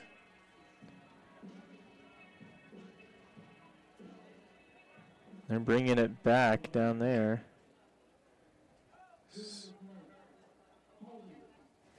So the holding on Henderson State will negate the good return by Thomas. Push Henderson State back to its own 13-yard line with 1:17 to go in the opening half. And we'll see if Henderson State opts to push this ball down the field aggressively or just kind of take what they get. And Drew Edwards, shotgun, 2 wide receivers either side. Fakes the give to Davis. Bubble screen out the far side to Elijah George. Tackled inbounds by Kobe Nichols. Yeah, great tackle by Kobe Nichols. 1, to keep him in bounds, but 2, to come across, to come make that play on the short screen. Open field tackle is never easy. Under a minute to go.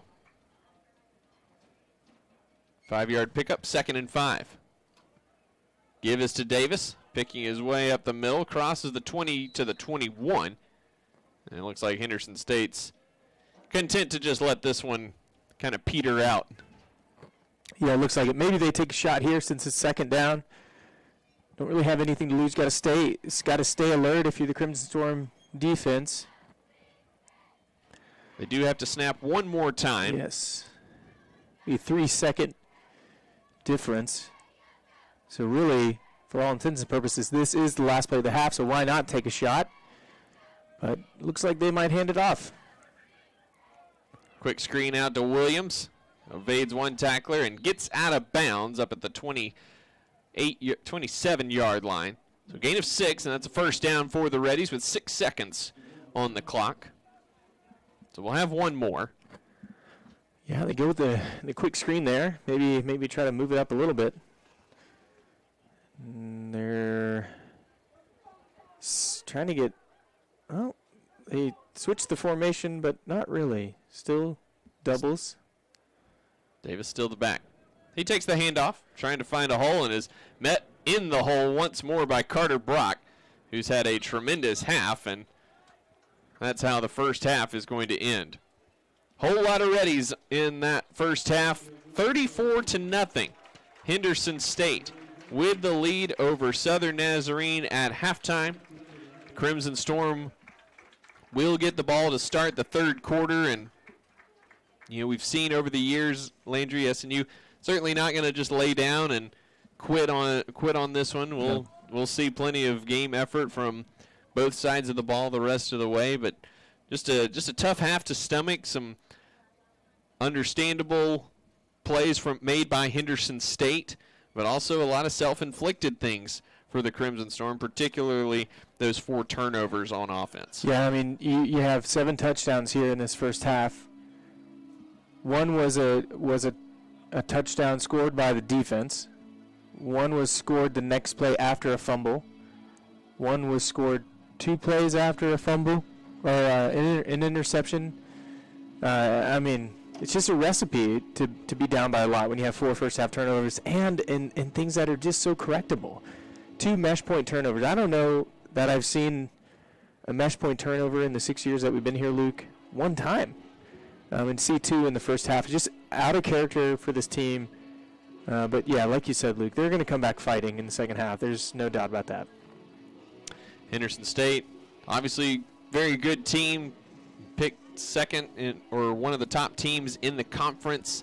I believe officially or 4th in the coaches poll, but right there with Ouachita and Southern Arkansas to be that second team behind Harding to start the year. And even though they were pasted by Harding 2 weeks ago, they're a lot better than that 66-0 score they indicated, and it would not be to the surprise of anyone to see Henderson State win every game but that one the rest of the way and end up 10-1 and in the playoffs once again as they were a season ago. So long way to go in this one, but the Crimson Storm have a pretty big mountain to climb at halftime. 34-0 Henderson State will step aside and go through the GAC Rewind from the Week 5 games in the Great American Conference. We'll come back, break things down for you, and look at scores from around the league and around the SNU athletics landscape. It's a busy day here in Bethany for Southern Nazarene. We'll get you all caught up on everything after this break. 34-0 Henderson State. We'll see you here in a little while.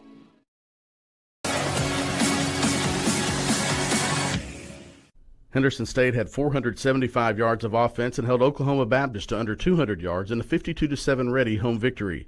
Henderson State quarterback Andrew Edwards led the charge, going 15 of 21 for 242 yards and 6 touchdowns. The special teams got in on the scoring as well, with Jody Easter returning the opening kickoff 93 yards for a touchdown. For Oklahoma Baptist, Tyler Johnson recorded 13 total tackles. Here's the call of Easter's kickoff return for a touchdown to open the game, as called by Blake Smith of the Ready Sports Network. Lowry approaches, kicks it low end over end, and we're underway. Fielded by Easter at the 7-yard line. He'll go up the right-hand side across the 25. Now cuts across the field, and here comes Jody Easter. He's got the kicker to beat. He gets past him. One man to beat. Abraham, the lead blocker. Easter hesitates and waltzes into the end zone. Touchdown, Reddies! SAU quarterback Judd Barton was 25 of 31 for 332 yards and 3 touchdowns in the Mule Riders' 49-21 win over Southern Nazarene. Jakarian Lockett had his best game of the season with 6 receptions for 138 yards, while Caden Roach led the rushing attack with 20 carries for 94 yards and a touchdown.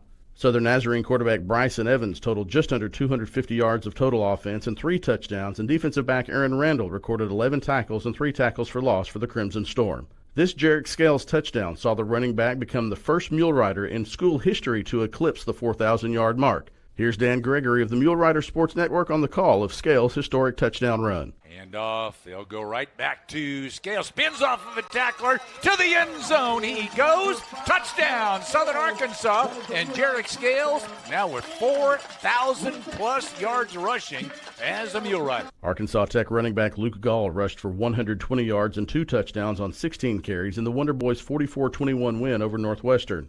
On the defensive side, Diego Sanchez made a big impact with a 62-yard interception return for a touchdown. Despite the loss, Northwestern's Brody Johnson threw for 210 yards and 3 touchdowns. The Rangers had cut into the Arkansas Tech early lead, but this 32-yard run from Gall with 4:44 left in the second quarter gave momentum back to Arkansas Tech that they would not relinquish.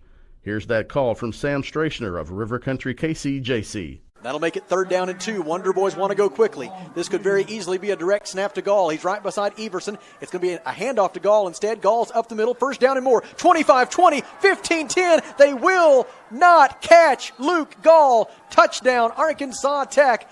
East Central got its first win of the season in dominating fashion, 42-17 over UAM, fueled by Cade Searcy's 118 yards and a touchdown on just 7 carries. Quarterback Sergio Kennedy completed 20 of 31 passes for 213 yards and 2 touchdowns, And Ben Farrell also made a game-changing play with a 36-yard interception return for a touchdown for ECU. On the losing side, UAM's DeMylan Brown threw for 244 yards and had 2 total touchdowns. Here's one of Searcy's touchdowns for ECU. This one a catch from Kennedy in the third quarter for the Tigers' 5th touchdown of the night, as called by Mac Manos of 105.5 The X Factor.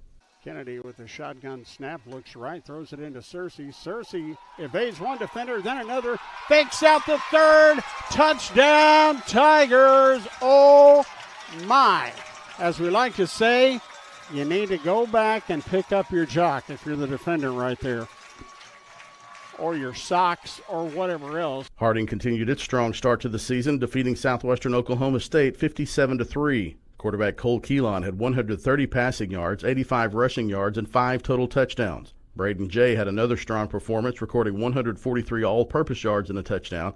Kyler Finney also added 8 carries for 87 yards and a touchdown. For Southwestern, Kai Coons totaled 12 carries for 60 yards, and Logan Monroe had a strong performance on the defensive side of the ball with 10 tackles, 1.5 tackles for loss, and a sack. Harding's special teams scored as well, including this blocked punt by Jordan Mays early in the game, as called by Billy Morgan of the Harding Sports Network. Now the punt is blocked. The punt is blocked, and it is going to be recovered and in the end zone by the Bisons. Touchdown Harding. It was blocked by Jordan Mays, and then after the scramble, Jordan Mays is going to recover it in the end zone for a touchdown. Ouachita picked up its 3rd road win of the season with a 25-9 victory over Southeastern. Eli Livingston passed for 121 yards, rushed for 79 yards, and recorded 2 total touchdowns. He connected with receiver Carter McElhaney twice for 62 yards and a touchdown. Junior linebacker Jabari Farms recorded 6 tackles and an interception. For Southeastern, junior receiver Kobe Jennings had 4 catches for 55 yards and a touchdown. The Savage Storm controlled the game for most of the first half until this Livingston run got the Tigers on the board and gave them the lead in the second quarter. Here's Rex Nelson on the Ouachita Football Network. Livingston directing traffic a little while. Now he gets the snap, tries to run the quarterback. Draw, gets away! 30, 35, 40, 45, 50, 45, 40, 35, 30, 25, 20, 15, inside the 10, stumbles, bumbles, goes to the 2, goes to the 1, goes to the promised land. No flags down. Touchdown, Ouachita. We are tied with the extra point still to come. 79 yards. This week in the Great American Conference, there's one Thursday game with Southern Arkansas at Oklahoma Baptist at 6 p.m. The rest are Saturday afternoon. East Central and Ouachita begin the Saturday slate in Arkadelphia at noon, and then there are 3 2 p.m. kickoffs. Henderson State at Southern Nazarene, Northwestern at Harding, and Southwestern at Arkansas Monticello. Southwestern and Arkansas Tech will kick off at 4 p.m. in Russellville for the last kickoff of the weekend in GAC football. This has been the Week 5 GAC Rewind. SNU is really different. We're a small community, we all know one another's names, and I really love it here. Being at SNU prepared me to be a working individual, as well as a leader in my church, home, and community. SNU really set me up for life. I met my best friends here, I met my husband here, I got to travel the world. I am so glad I was able to attend SNU. SNU has made me into the man I am today. My name is Haley, and I am a proud graduate of Southern Nazarene University. Being a champion takes more than talent, more than the perfect pass, more than using your head. Being a champion takes the spirit to always push harder, the ability to overcome any hurdle, and the fire to be the best. Welcome to Division II, where the pursuit is yours to create. And the question isn't, can you do it? It's, will you? It's a beautiful morning, Scotty, and we have an early game today. That injured list, it's getting longer by the minute. Not to mention, there's apparently a nasty virus sweeping through the locker room. Yeah, but these players, they're in good hands. All of them need to feel their best this season, Scotty. Yes, they do, Jack, because this team is on track to win it all this year.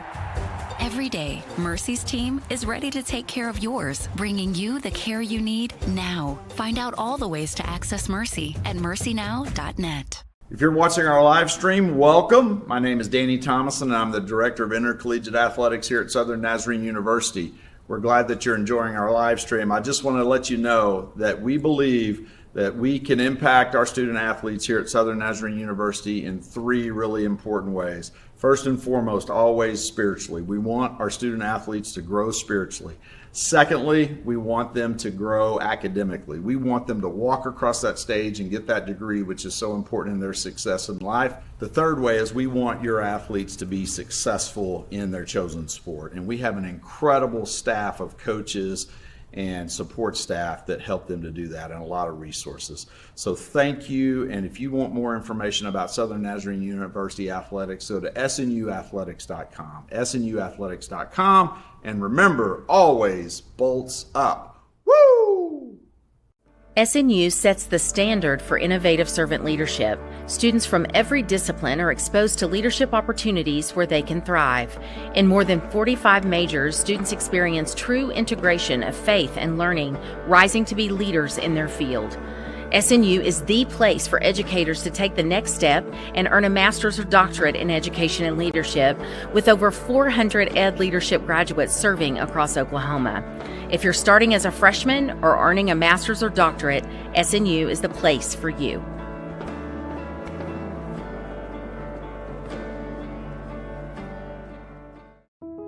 Renew is the University Counseling Center. We are located at 6710 Northwest 43rd Street, just north of the Webster Commons. Renew offers a variety of services, including individual counseling, couples counseling, and psychoeducational workshops. The first 5 sessions for students are free, and students will never pay more than $10 per session. Faculty counseling is just $40 per session. Renew is open Monday through Thursday from 9 a.m. to 8 p.m. and Fridays from 11 a.m. until 6 p.m. For more information, visit renew.snu.edu or email renew@mail.snu.edu.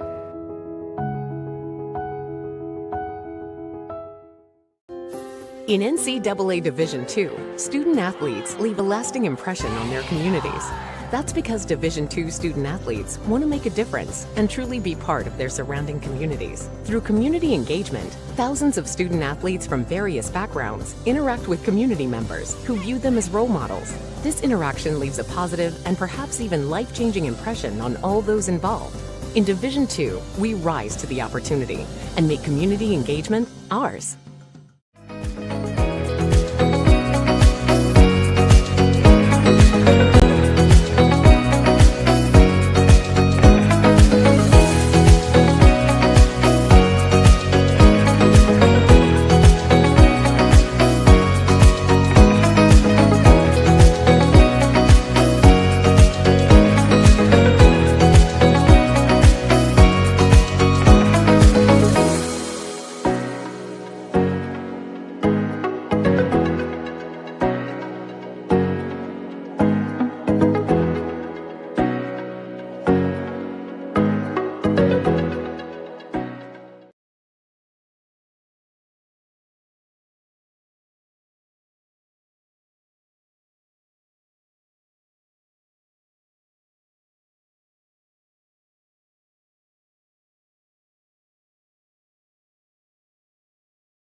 And welcome back to Bethany.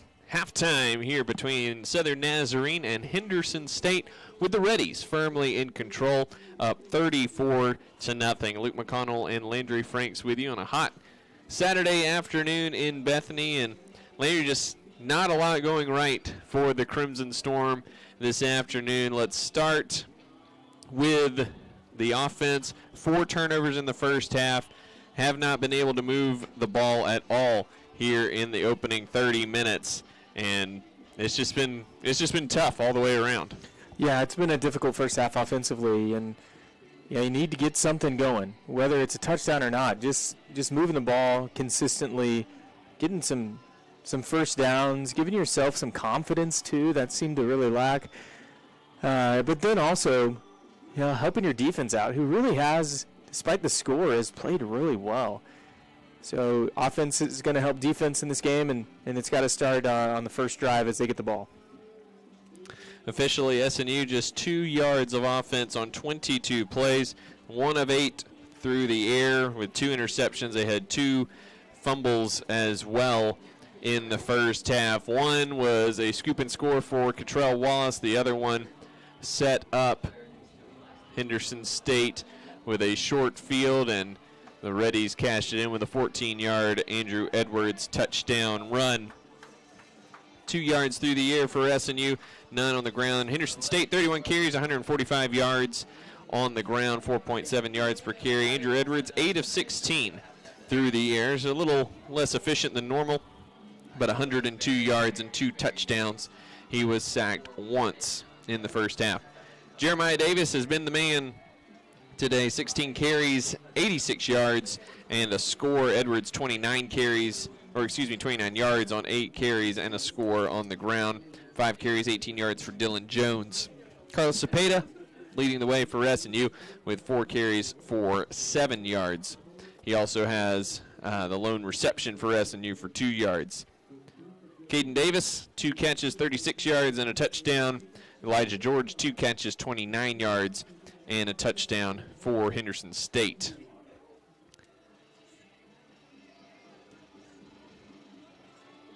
Carter Brock leading the way for SNU. 6 tackles, Jamari Johnson and Jake Wright with 5 tackles each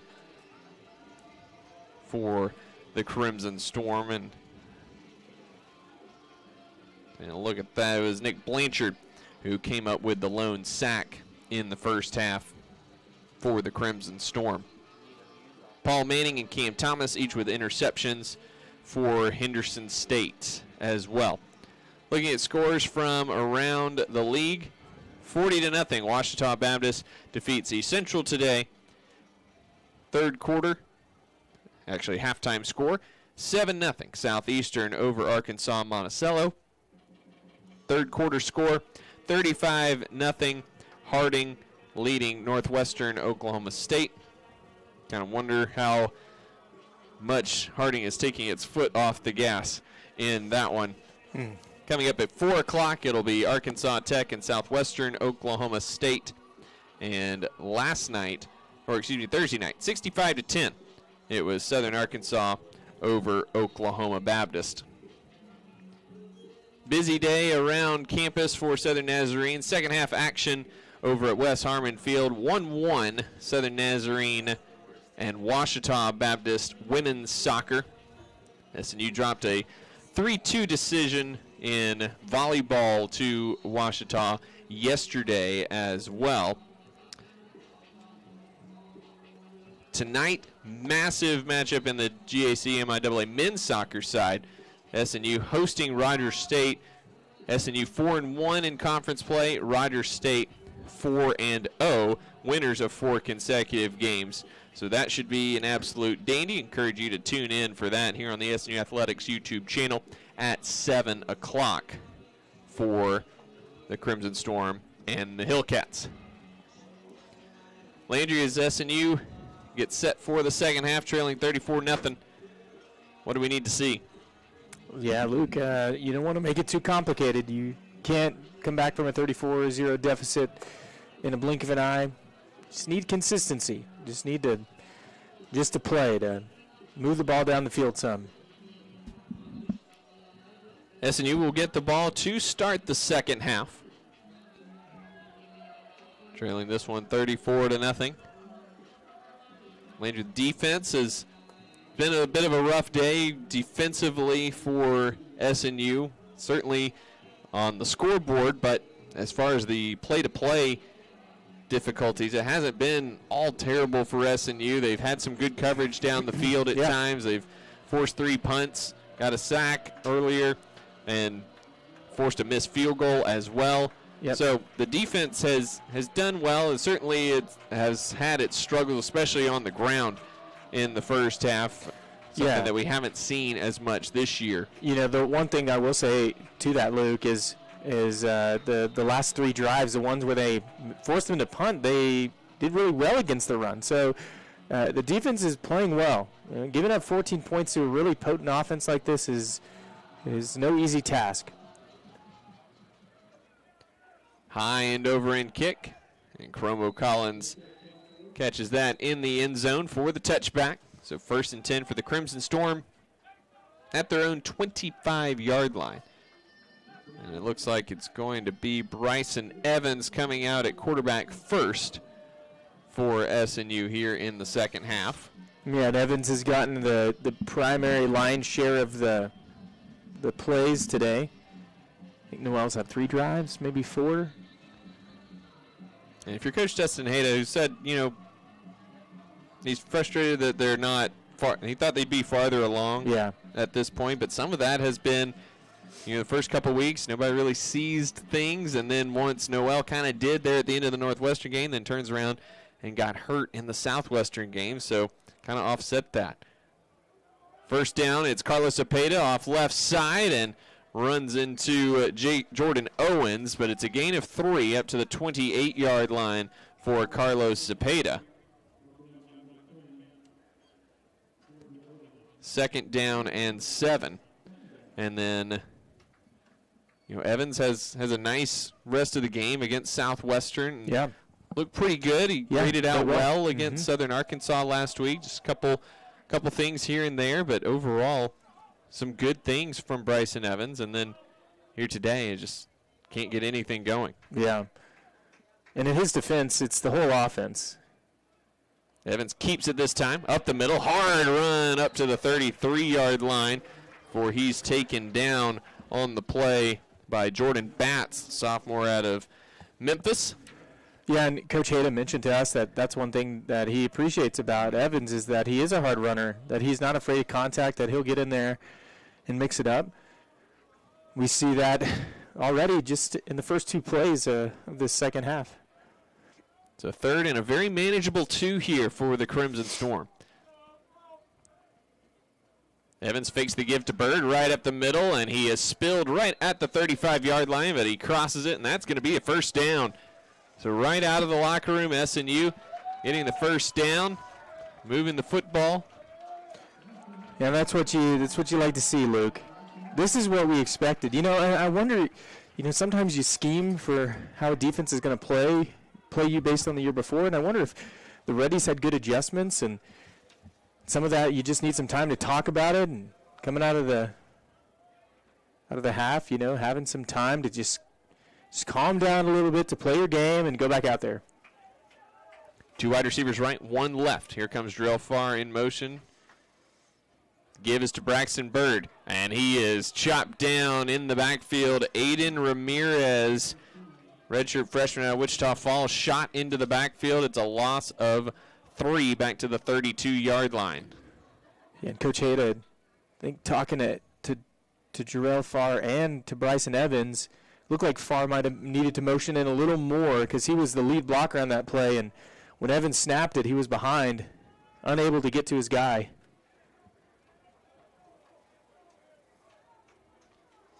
So 2nd down and 13. 3 wide left. Here comes Bird to the top of the formation. Evans back to pass. Has time. Fires it across the middle. He's got his man. Coley Branch across midfield into Ready territory. A nice strike there from Bryson Evans down to the Ready 48-yard line, and SNU on the move to start the 3rd quarter. Yeah, and that was a laser beam that he threw. SNU subs, so the Reddies able to sub as well, and now SNU will check to the sideline. 2 wide either side, ball on the right hash, and now Farr motions into the backfield with Evans.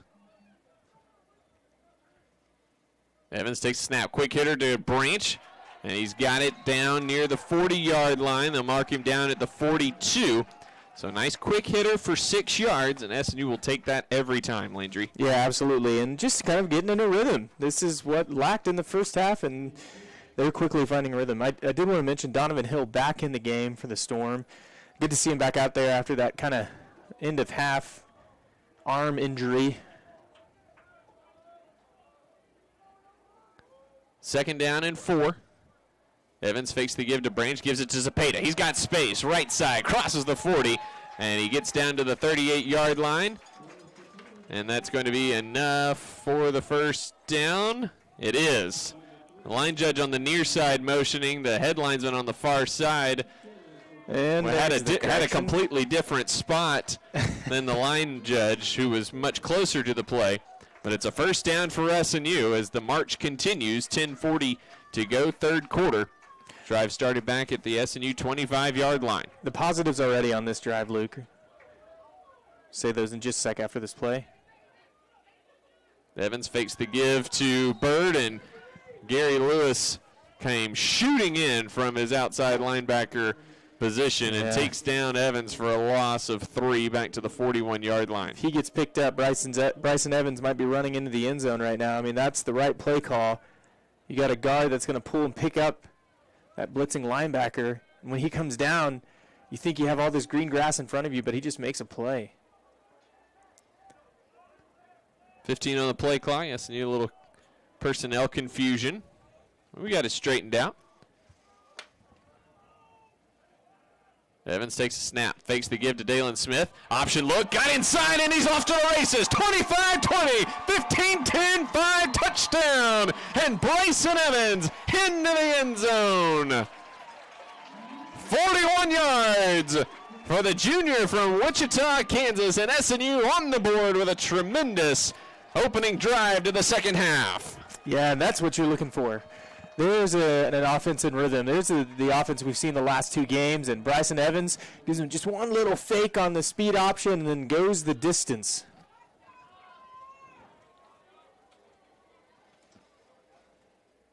Van Pruyen on for the extra point. It's up and good.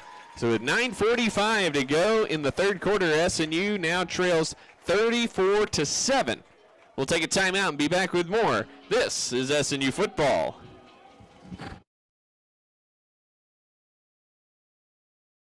Watching our live stream, welcome. My name is Danny Thomason, and I'm the Director of Intercollegiate Athletics here at Southern Nazarene University.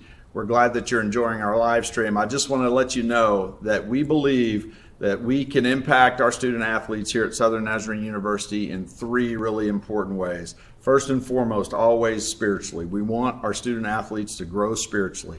Secondly, we want them to grow academically. We want them to walk across that stage and get that degree, which is so important in their success in life. The third way is we want your athletes to be successful in their chosen sport. And we have an incredible staff of coaches and support staff that help them to do that, and a lot of resources. So thank you, and if you want more information about Southern Nazarene University Athletics, go to snuathletics.com, snuathletics.com, and remember, always bolts up. Woo!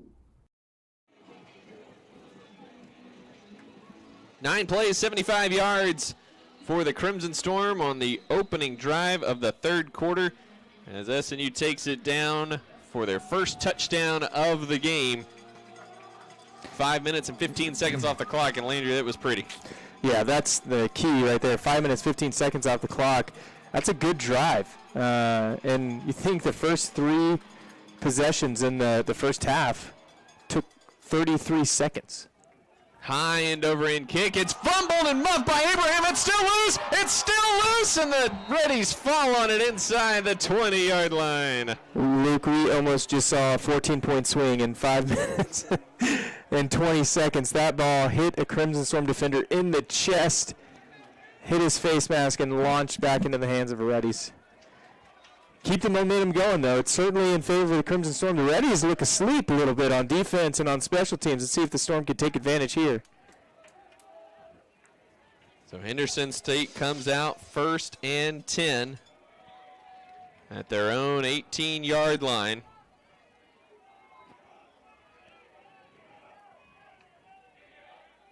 Edwards remains the quarterback. He gives to Davis, and he is absolutely buried in the backfield. They'll generously give him the line of scrimmage back to the 18-yard line. But it's a great stuff on first down for the SNU defense. 2nd down and 10. 2 wide to either side for the Reddies. Edwards, quick out for Williams across the 25 before he's chopped down by Ethan Miner. They'll mark him down at the 27. Gain of 9 makes it 3rd and 1 with 9 minutes to go in the 3rd quarter. Yeah, it's a close one here. Big 3rd down. Can you get your offense back on the field?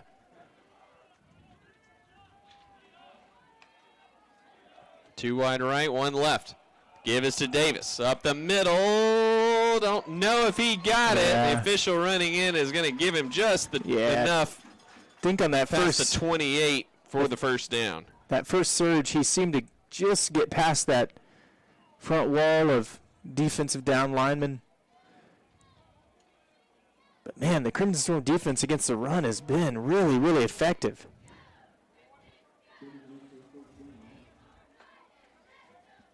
First and 10, 28-yard line. 8:10 to go 3rd quarter. 34-7 Reddies. 2 wide either side. Edwards, quick hitter to the tight end Davis, and he is met after a gain of a couple by Emmanuel Obina. He gets up to the 34-yard line. Yeah, Jake Wright there. Does he have different tape on his cast this half, maybe? But he does. He does. So Jake Wright there, he guesses that he's going to go to the outside, but takes a step to the outside, and then they throw to the inside man. Still comes back and makes the play, but shows you how good at reading a defense this quarterback is for the Reddies. Another quick out for Edwards on the far side, looking for Williams, and he's got it. Let's see where they spot it. It should be a first down. It was the head linesman who was calling it, and they're going to mark him a little short. Mark him short at the 37-yard line. Yep. So just a gain of 3 makes it 3rd and 1 once more.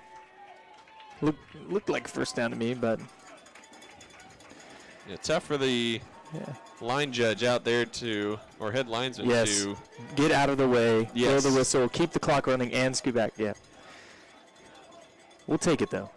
Edwards, another quick out, and just a slight missed tackle there from Keene as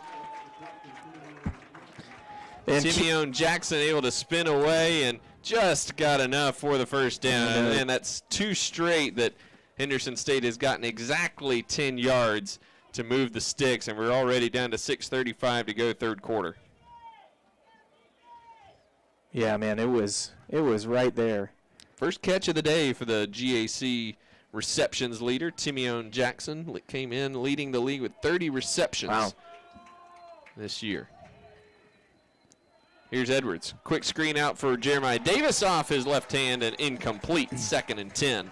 Love that play design. You got the running back just running a short wheel route. Nothing big developing, right? So you say you snap the ball and you want to throw over the blitz, and they do just that. It's just a little too far. And good recovery coverage by the Crimson Storm defense there to make a play on that running back. Go empty here. Watch a draw. 2 wide left, 3 to the right from the left hash. Edwards, another quick out with nothing but space over there is Elijah George, and a missed tackle by the Crimson Storm, and George is going to take it all the way for a touchdown. No wrap up on the play by Karsten Keene and the SNU defense on the far side, and George took it all the way in for a touchdown. Yeah, you can't assume that they're going to go out of bounds when you make contact with them. You've got to wrap up and drive through the out of bounds or till they're on the ground. 62-yard touchdown from Edwards to Elijah George. That's an example there that the little fundamentals matter. Extra point up and good from Robertson. So with 6:03 to go in the third quarter, the Reddies lead this one 41-7. Timeout on the field, we'll take it as well, and be back with more after these messages. Watching our live stream, welcome. My name is Danny Thomason, and I'm the Director of Intercollegiate Athletics here at Southern Nazarene University. We're glad that you're enjoying our live stream. I just want to let you know that we believe that we can impact our student athletes here at Southern Nazarene University in three really important ways. First and foremost, always spiritually. We want our student athletes to grow spiritually.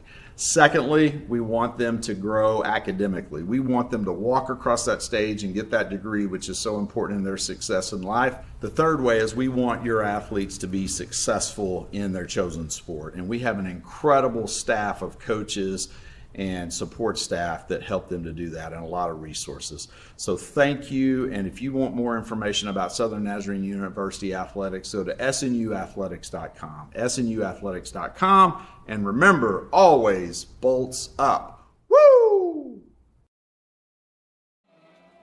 Welcome back to Bethany. SNU scored on their opening drive of the third quarter, but missed tackles on the Reddies' opening drive of the third quarter results in a 62-yard touchdown pass from Andrew Edwards to Elijah George, his second of the ball game.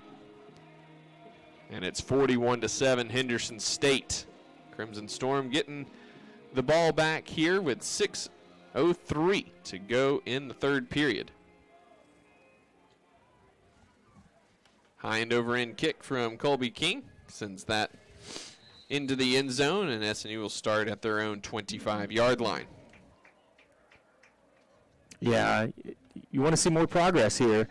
It's easy to get deflated from that touchdown that was just given up, but you've had some success in this half. You've had only success in this half, and you need to have it again. You need another long drive where your offense is gaining momentum, where you look and sync. Don't worry about the scoreboard. Just keep playing.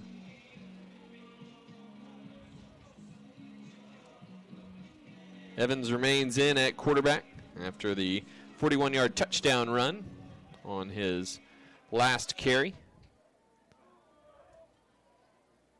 Evans fakes the give, trying to get outside, cuts it back inside, and manages to dive across the 25 up to the 26-yard line for a gain of 1. You know, I know it's a gain of 1, but Evans looks comfortable out there this half, which didn't seem to be the case in the first half. In the last drive, what do you have? 3 completions, 3 passes, 3 completions, a rushing touchdown. Settling down. The game's settling down. You hope next week that it settled down a little sooner, but 2 wide receivers left, 1 to the right. Evans back to pass, designed rollout to the left, fires it downfield and throws it out of bounds, incomplete.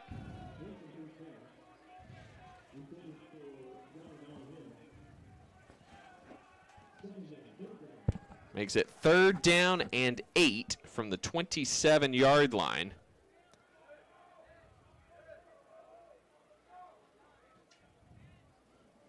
.5:22 to go, third quarter, 41-7, Henderson State. yeah, no rush here. Make sure you have the play you want on 3rd and 9.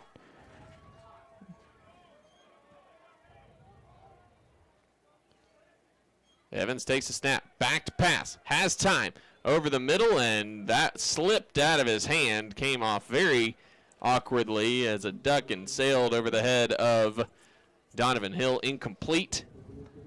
So SNU with a quick 3 and out and forced to punt. Yeah, Donovan Hill and Drell Farr open there. Just can't connect.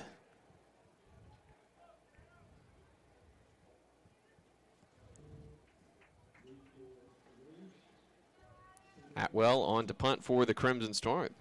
Cam Thomas back deep inside his own 35-yard line.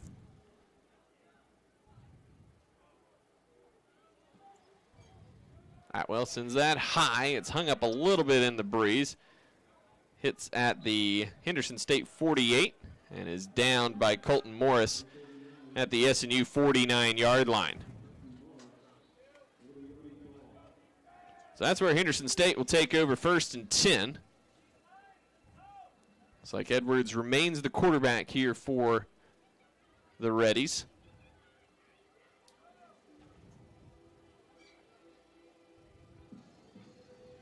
Best starting field position in the non-turnover category for Henderson State today.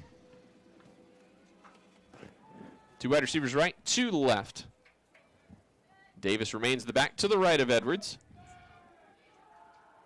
He gets the carry, patiently picking his way.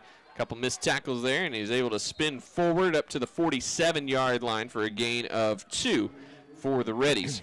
Yeah, good play by the Crimson Storm defense to just extend the run. If he's going to bounce outside, that's fine. You just make him keep going lateral, and they do just that. Only 2-yard gain, and he ran about 40 yards on the play. Under 5 minutes to go, third quarter. 41-7 Reddies from the left hash. Edwards back to pass.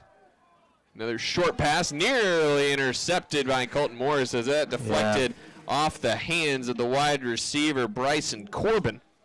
Pass was maybe a little bit off his chest, but still hit him right in the hands. Should have been a catch. Just kind of floated there for Colton. To this side, they've run that double hitch concept probably, I don't know, 5 or 6 times in this half. And you got to be mindful that eventually that's going to become a hitch and go concept. 3 wide right, 1 left. One of the ones to the right is the running back Davis. 3rd and 8 from the left hash. Edwards back to pass. Has pressure in his face, fires, and he's got his man. That is Micah Green, who had all sorts of cushion, and he's ushered out of bounds at the 24-yard line by, that was Ethan Miner there on the catch. Yeah, and I understand the cushion there from the Crimson Storm defense, but you also need to know where the sticks are. I mean, it's 3rd down. They've got to get it to the sticks. They're going to run there. You got to put your foot in the ground and come up, make the play. Edwards gives to Davis, running right, strung out, evades a couple tacklers, gains 2 down to the 23-yard line. 22-yard lines where they'll mark that. 2nd down and 8 upcoming for the Reddies.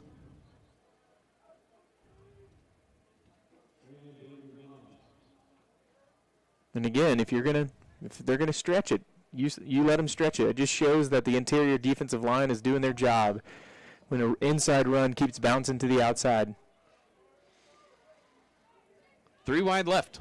Tight end to the right. Now Davis swings out to the left, catches the screen pass from Edwards, cuts upfield at the 20, steps through a couple defenders, gets down to the 13-yard line. That's enough for a 1st down.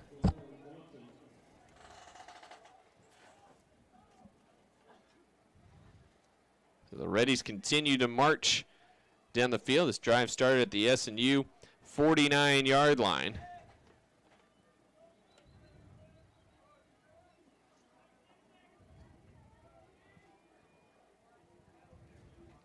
Two wide right, 1 left for Edwards. Fakes the give to Davis. Slant over the middle. Caught. Touchdown. Henderson State. It's Robbie Williams once again with the catch. And his first touchdown of the game for Henderson State.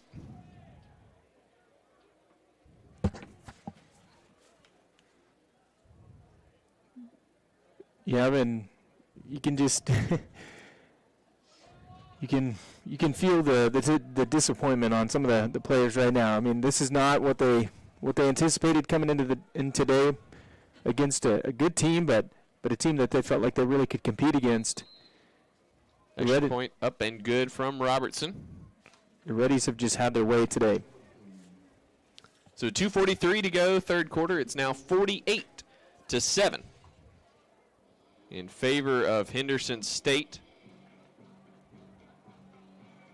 Reddies now up to 378 yards on 61 plays, and that's part of the problem. The Reddies have run 27 more plays than the Crimson Storm. Yeah, it really is been just until right about at the beginning of the first half that the offense has been able to put a consistent drive together.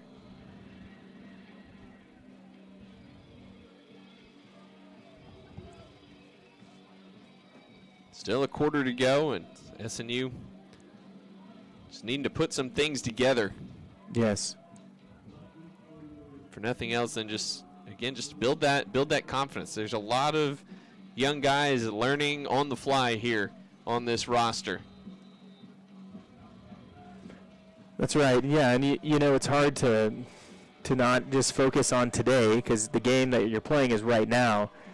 But these are games that you need to be mentally tough for in the future. High end over and kick. Collins fields it at the 8. Trying to get outside. He's got nobody there, but he outran the Reddies to the corner and is finally tracked down and taken out of bounds by Jalen Abraham up at the 26-yard line. And Abraham has plenty of speed to track down Collins. Sure does. Yeah, sure does. Collins fast himself, but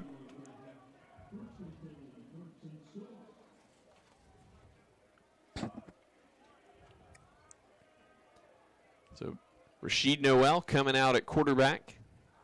The 2-series rotation continues for the SNU quarterbacks. Noel 0 for 3 with an interception. Evans 3 for 9 with an interception and 28 yards today. 2 wide receivers left for SNU. Branch goes in motion to the top. Inside handoff goes to Cade Barron. And Barron bounces off a couple tacklers and gets up to the 30-yard line. Gain of 4 on first down. Yeah, good run by Barron. He follows his veteran tight end right around the edge and puts his foot in the ground when he makes a cut and gets 4 yards. Coach Hayda telling us that was some advice that he gave to Barron. This week, just follow Dalen. He's never wrong. Rashid Noel on the keeper. Gets it up to the 34-yard line before he's chopped down by Kamaj Robinson. A lot of farther down the depth chart guys in there right now for Henderson State. We'll do our best to keep everybody straight for you here as we wind down the last 2 minutes of the third quarter.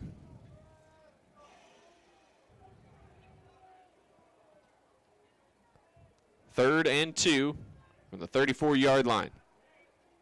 Noel takes the snap, gives to Barron again, running right, and he breaks through, and he's off to the races. 40, 35, 30. Will they catch him? 15, 10, 5. Touchdown, Caden Barron. 66 yards for the redshirt freshman out of Ringling. And there's a bit of optimism for you, Landry. Yeah, and Caden Barron is dead to rights, kind of right at the first down marker, and ducks his head under a tackle, literally ducks his head under a tackle. And then all of a sudden he's running free. Doesn't get touched again until he's in the end zone by his teammates. Crimson Storm looking to make it 14. Van Pruyen on for the extra point. It is up, and it is good. 1:20 to go, third quarter. Our new score now 48-14 in favor of Henderson State.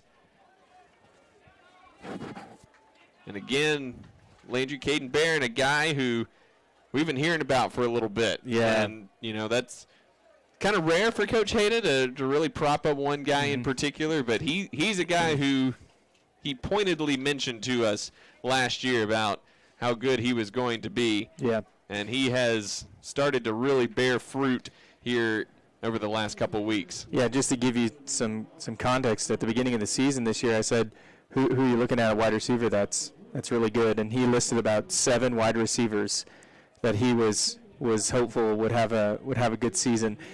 So for him to mention Cade Barron, I think shows you a lot about what they see in him, his talent, but also how he picks up the offense and how he's learning that, which is a complicated thing for a running back. Not only are you running back in this offense, but you'll line up in slot, you'll line up at X or Y, you'll line up in kind of a tight end formation sometimes. You play everything all the time. And so for a young guy to come in his second year, yeah, he's redshirted last year, but his first year on the team, playing on Saturdays, I mean, he's done really well. In particular in the last few weeks, they've been really impressed with him. You see why. Van Pruyen to kick off for the Crimson Storm. Cam Thomas back deep for the Reddies. Jalen Abraham kind of guarding the near sideline. A high kick. It's going to come down to Abraham at the 15. Has space, trying to cut it against the grain, and is taken down just shy of the 40-yard line there by Arian Welch. Michael Okuwobi lost his helmet very early on in the play for the Crimson Storm, and SNU also has a guy down. It's Melvin Adrian down on the field for the Crimson Storm. Looks like he's cramping up a little bit, as one would expect a little bit with how warm it is out there.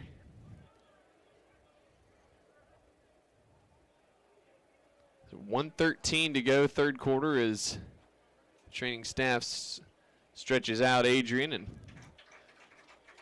gets him to the sideline.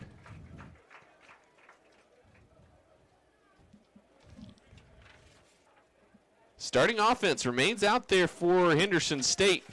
They've kind of called off the Dogs a little bit defensively, but the offense staying out there. You wonder if by 34. You wonder if the last touchdown maybe incentivized them to go back out. Edwards gives to Davis, running left, tried to go up, and Elijah Simon said, "No, sir." Yeah, gain of 2 to the 41.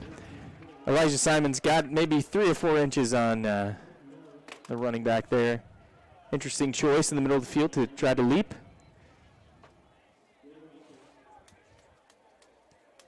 Under a minute to go, third quarter. 48-14, Henderson State with the lead over Southern Nazarene. 2 wide receivers right, 1 left. Tight end left for Henderson State. Edwards pulls it out of the belly of Davis, trying to get outside. Jake Wright chops him down in the backfield all the way back at the 36-yard line. Jake Wright only needs 1 arm. That's right. I was about to say that, but yeah, I mean, he didn't even use his club arm to tackle him. He uses his other good arm.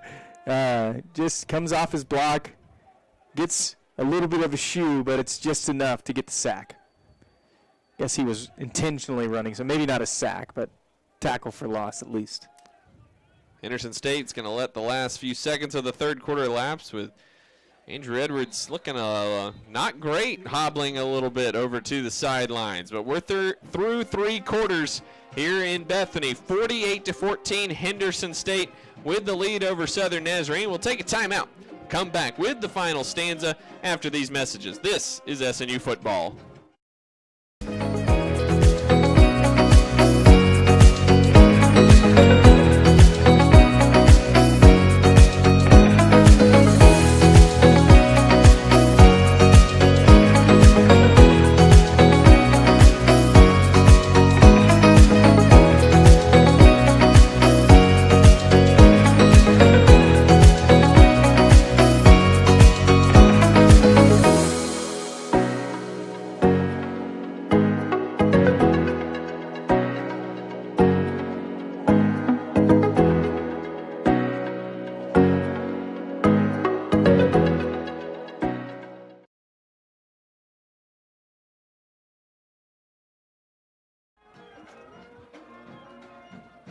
Welcome back to Bethany. We've got 15 minutes to play here between Southern Nazarene and Henderson State. The Reddies lead this one 48-14.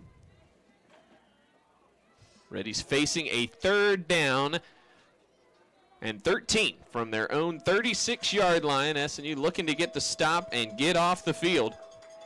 2 wide to either side for the Reddies. Now Abraham motions out to the right side. Edwards looking for the slip screen. He's got it to Robbie Williams, and SNU all over that. Carter Brock, a great play there to take Williams down for a minimal gain up to the 41-yard line.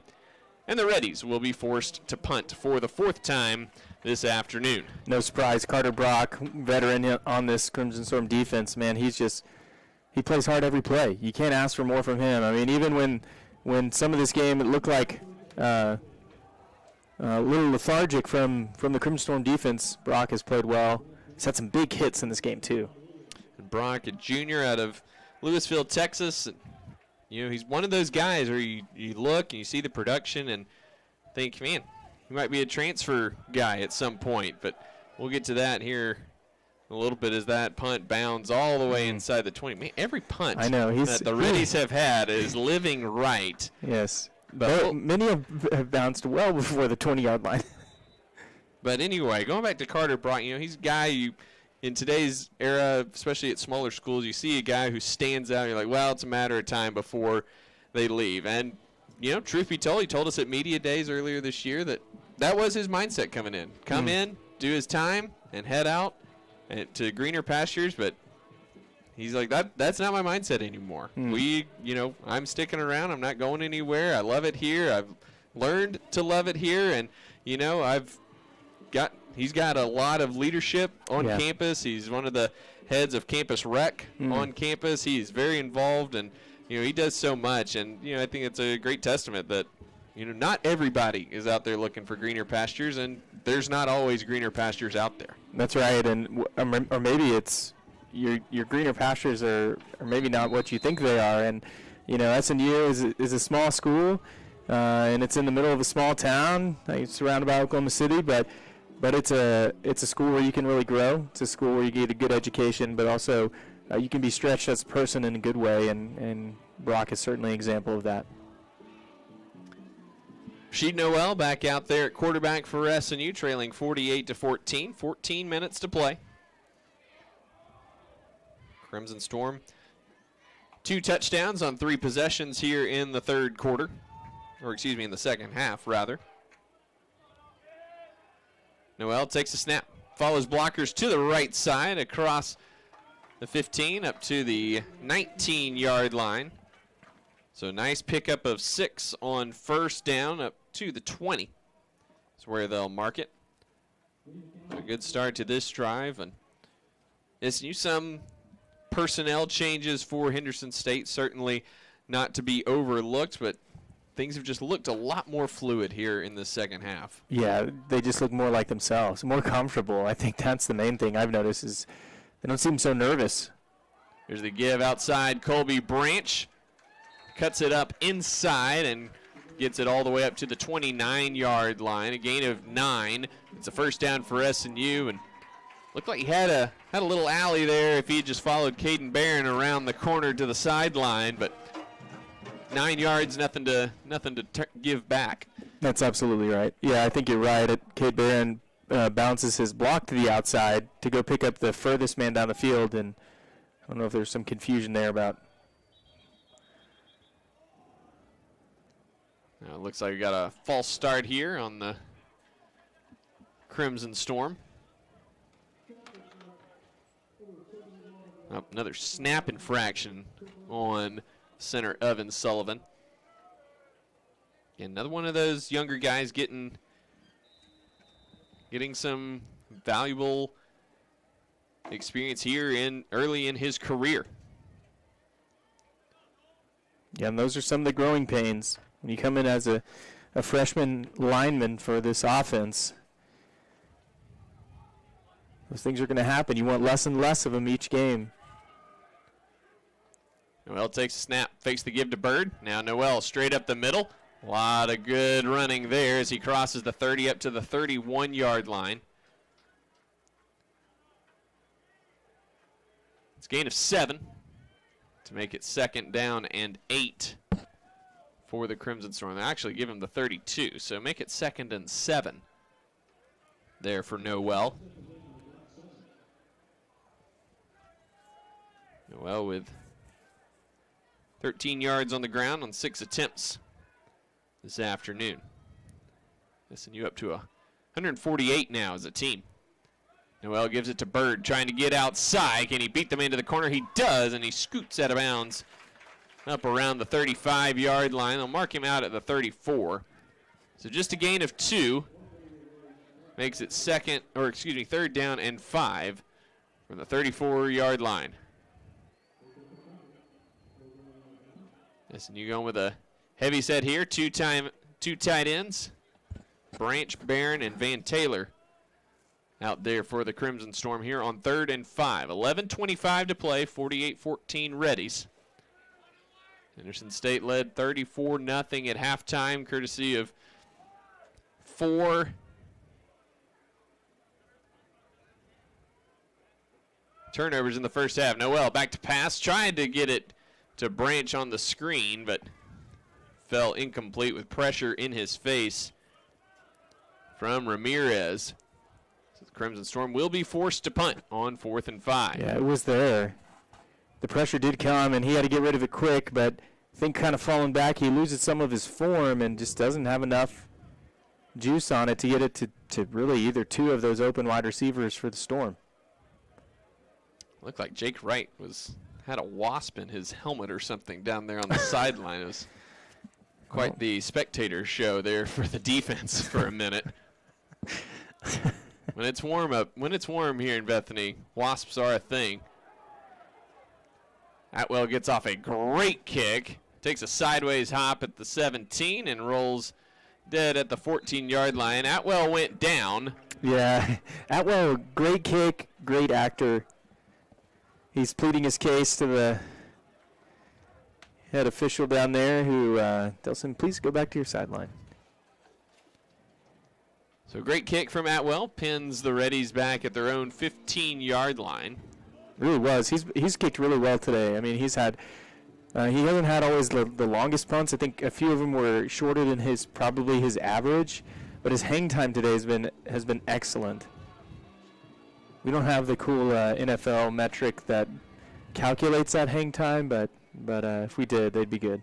Hey, we've got stopwatches. That's right. Yeah. Let's do it next time. Tight formation here for the Reddies, who keep the starting offense out there once again. It's Dylan Jones, the running back, off the left side. Gets up around the 20-yard line. It's gain of 5 on first down for the freshman. But Andrew Edwards and the rest of the starters still out there in a 48-14 game with 10.5 minutes to go. And Edwards on that last possession came up a little hobbled after a sack by Jake Wright.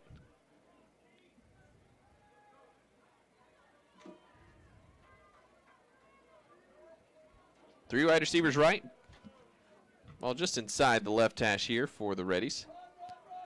There's Jones again, cuts it upfield, and he's chopped down by Aaron Randall up at the 27-yard line. Flag in the backfield, though, and I think we're going to get a hold on Simeon Jackson. Yeah, who very reluctantly pleads his case to the line judge over here.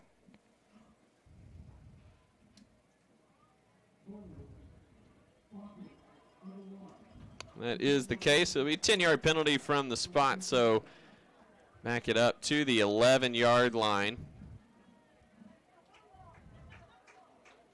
That's going to make it 2nd down and 14 for Henderson State. It's now 8 penalties for 84 yards for Henderson State today, something that Greg Holsworth not going to be pleased with in the overall scheme of things. 2 wide either side for Edwards. He's got the snap. Another quick hitter to his tight end, Caden Davis. Shakes off a couple tacklers and gets across the 20 out to the 22-yard line. It's a good hard run by Davis. You can see the Crimson Storm defense starting to jump that hitch route. If they keep throwing it, if the Reddies aren't careful, it's going to be a pick 6 going the other way. Those short passes are really successful. They can be really successful when you have a soft coverage, but defensive players are smart. They're going to start cheating up.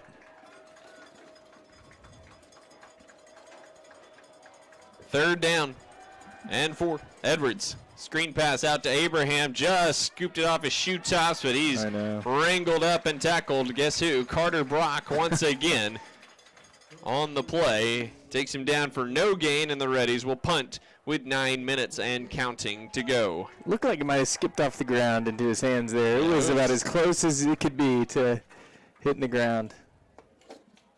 Julian Edelman out there sneaking it right off the turf there. So Robertson out to punt.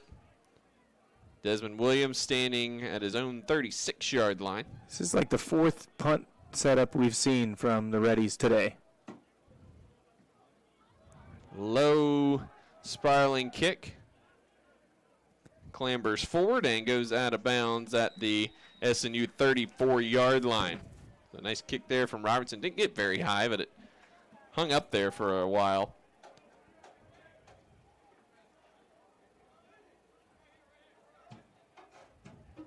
Let's see who comes in at quarterback here for SNU. Neither Evans nor Noel has their helmet on at the moment. Looks like it's going to be Noel, though. Okay, there he goes. He's ready to consult the roster and see who was coming in next. But it is going to be Rashid Noel. 8:25 to play, 48-14, Henderson State.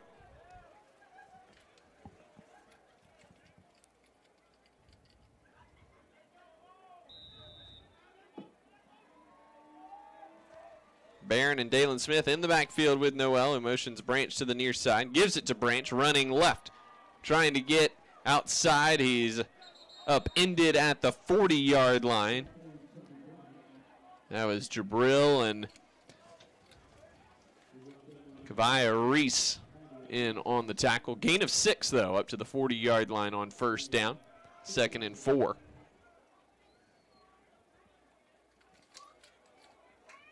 Yeah, Caden Barron's lead blocking on that last play. I think he's probably going to watch that back and wish he would have taken the first threat, who ends up making the tackle.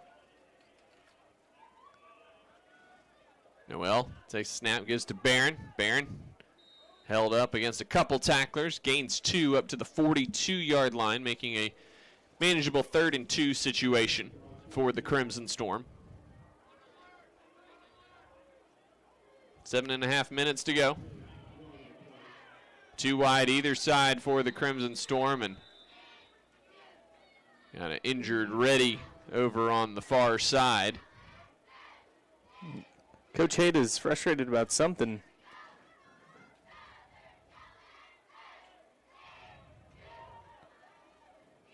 Can't tell who that is. Yeah. I think his tone changed a little bit with some of that, but he wants to talk to as many officials as he can. It's like linebacker Eric Thibodeau injured on the play. Coach Haight not known for being super animated like some coaches on the sidelines. Pretty cool, pretty collected.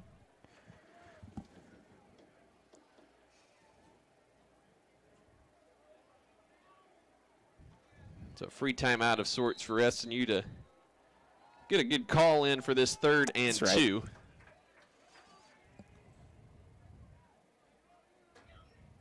Looks like SNU swaps up some personnel here. Jarrell Farr out there now. Bird in motion. Noel gives it to him. Bird bounces it outside and lost the football. He falls on it back at the 36-yard line. It was poked away from him. It looked like by Keegan Steinspring, the linebacker. It looked like Bird had the opportunity to keep bouncing it outside and beat the guy to the corner, but tried to cut it back inside and lost the football. Yeah, it would have been close on the edge there, and I think when he puts his foot in the ground, hand goes, kind of grazes by his face mask, and the other hand comes through and hits the football. Luckily, he's able to fall on it. So Adam Atwell on to kick.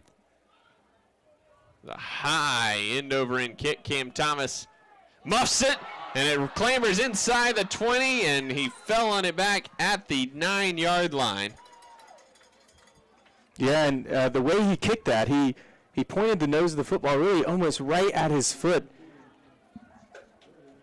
You know, punters are adapting over time. I'm sure they did this years ago, but recently they've started using different ball positions as they punt to make it easier or harder to catch, maybe to go further. I mean, he launches this one high in the air, and it lands about the 24, but it's hard to read because of the rotation of the ball. Another good punt. Now we have backups in for the Henderson State offense, starting with Zach Baker, backup quarterback, redshirt junior, and he gives to the freshman Jones, who is crunched at the 11-yard line. Randall and Jamari Johnson there for SNU. So backups all across the line here. Wesley Moore, Quentin Rogers, Devin Walter, Derek Carter, and Marcus Lee. Full second-team offensive line out there. Cameron Gallagher out there at tight end for the Reddies. Baker takes a snap, gives to Jones. Off left side, escapes one tackler, and is spilled across the 15 to the 17, 18-yard line by Keene and Wright for SNU. Brings up 3rd down for the Reddies. 3rd and 2. 5:14 to play in the ball game. Reddies on their way to moving to 5-1, and SNU will have to wait another week to try to get that first win of the season.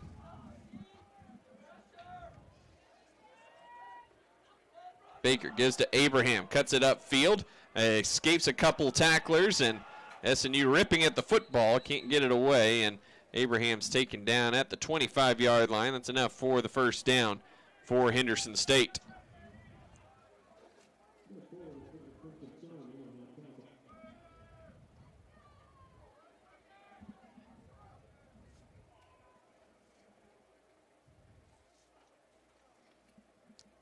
Carry for Abraham puts Henderson State over 400 yards of offense for the afternoon.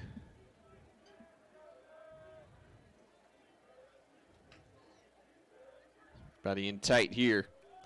Baker fakes the give to Abraham, running right, and that one nearly taken away. Looked like he and Jesse Fairchild had equal possession there of it for a minute. Yeah. It's a gain of 3 up to the 28-yard line.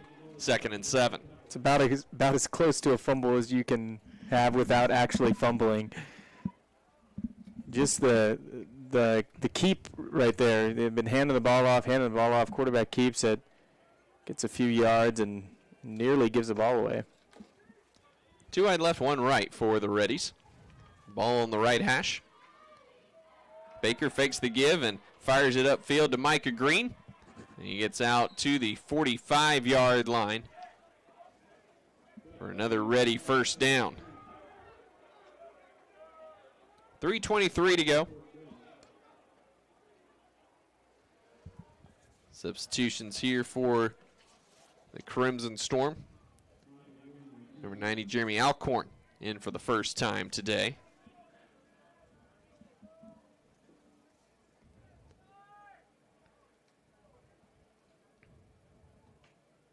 From the right hash, Baker turns and gives to Jones, picks his way across midfield before he is upended there by Melvin Adrian. He'll actually mark him just on the Henderson State side of midfield, as the Rays will need to run one more play before we hit the 2-minute timeout. 2:40 to go.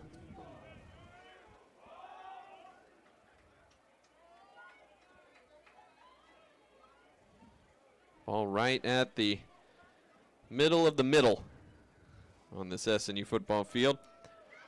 Baker gave it to Jones. That was not the right read, as Alcorn takes him down for a 4-yard loss all the way back at the 46-yard line. I'd imagine the Reddies will let this peter out to the 2-minute timeout. You would imagine so. I mean, lots of substitutions coming in and out for the Storm, but I don't know that they're going to matter. They won't. So we've reached the 2-minute timeout. 48-14, Henderson State with the lead on Southern Nazarene. The Reddies will face 3rd and 9 when we come back after these messages. In NCAA Division II, student athletes leave a lasting impression on their communities. That's because Division II student athletes want to make a difference and truly be part of their surrounding communities. Through community engagement, thousands of student athletes from various backgrounds interact with community members who view them as role models. This interaction leaves a positive and perhaps even life-changing impression on all those involved. In Division II, we rise to the opportunity and make community engagement ours. SNU sets the standard for innovative servant leadership. Students from every discipline are exposed to leadership opportunities where they can thrive. In more than 45 majors, students experience true integration of faith and learning, rising to be leaders in their field. SNU is the place for educators to take the next step and earn a master's or doctorate in education. And welcome back to Bethany. 2 minutes to go. In this one, the Reddies on their way to 5-1. SNU going to drop to 0-6. As the Reddies lead this one 48-14. Been an even second half, but still have to count the first half where it was 34-0 Henderson State. 3rd and 9 for the Reddies from the left hash. Baker rolls out to the right, fires it deep down the field, looking for Green, and it is incomplete. Good coverage there by Desmond Williams. Didn't get his head around, but that does not matter in college football. It sure doesn't. It was yeah. Excellent positioning, excellent coverage, and no interference there from the redshirt freshman out of Perry, Oklahoma. So SNU forces another punt. Williams back to receive it with 1:53 to play. Yeah, you gotta love that. I mean, if they're gonna keep running as a wide receiver, you just keep running as a corner. You adjust to them, and it's good coverage.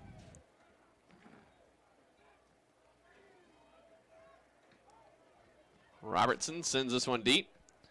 Williams makes the catch down at the 23-yard line.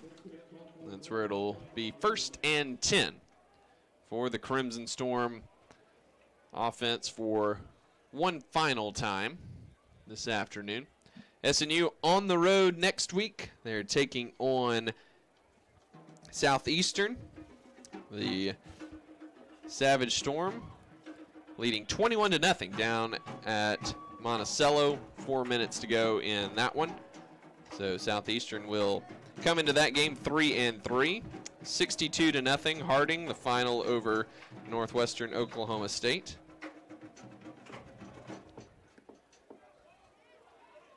Collins, the man in motion. Evans fakes the give to him, picking his way up the middle, and is going to be planted back at the 21-yard line by a trio of readies. They'll give him the 25 for a gain of 2.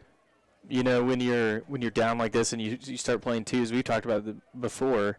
You know, some of those guys that have been biting at the nail to try to get in a game,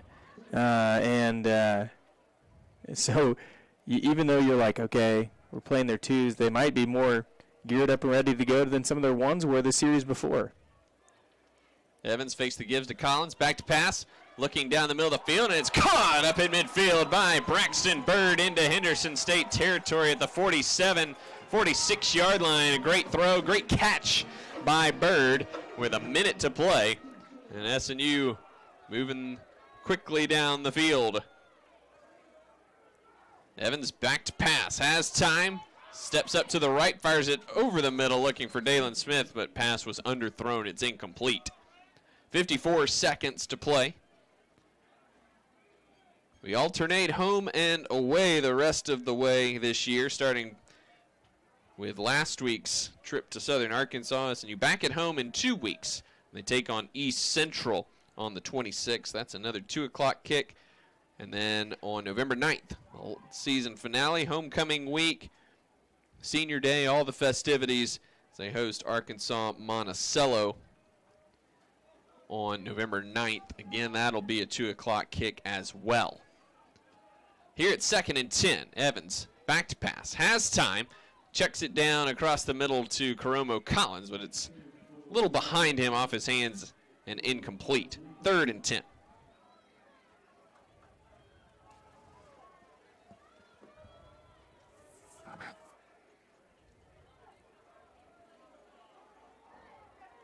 Certainly some bright spots in the second half for this offense. You want to see those grow a little bit.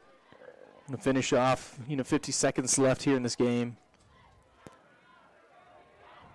Evans has time, has lots of space. He'll take it all and cruise out of bounds with a first down inside the ready 35-yard line at the 33 with 42 seconds left.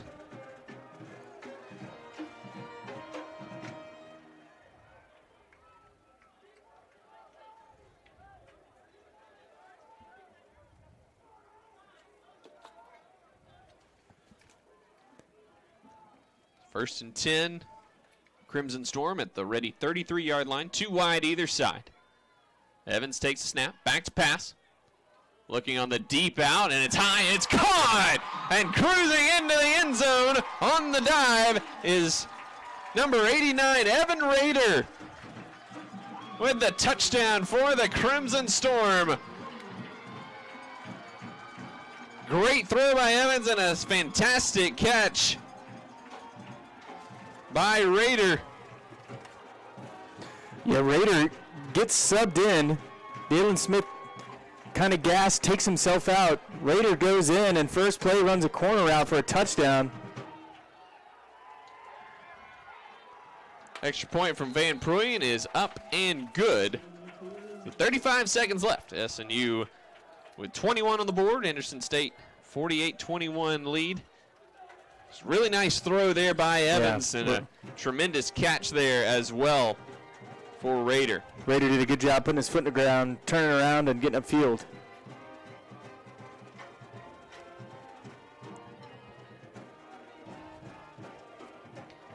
But imagine the Reddies will field the kickoff and come out, put a knee in the ground, and head on back to Arkadelphia.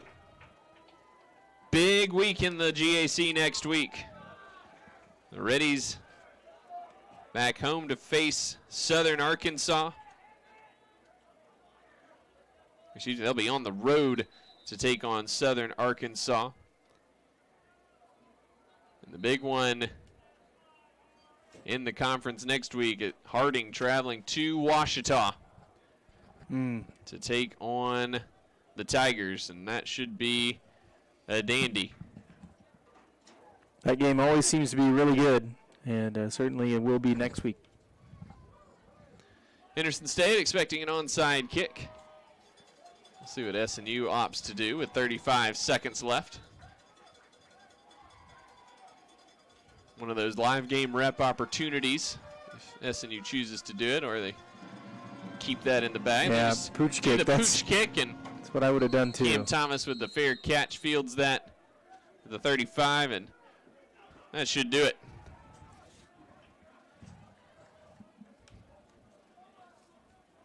And we imagine the Reddies come out, put a knee in the ground, and move on. Final score over at West Harmon Field, the SNU women's soccer team in Ouachita draw 1-1. And the men's soccer team coming up at 7 o'clock against Rogers State. If you can, get out to West Harmon Field. That's going to be a dandy. We got to cover one of those games last year, Luke. Incredible. Both those teams are incredible, and certainly a game worth watching. Baker takes the knee, and that's how this one's going to end. 48-21. The Reddies are going to win this one. Not sure why the play clock didn't reset after the kneel down, but that should be it. Not sure what's going on there. I think everybody understands that, so yeah. Just letting the clock run out here. 48-21. Henderson State gets the win this afternoon and moves to 5-1. SNU drops to 0-6.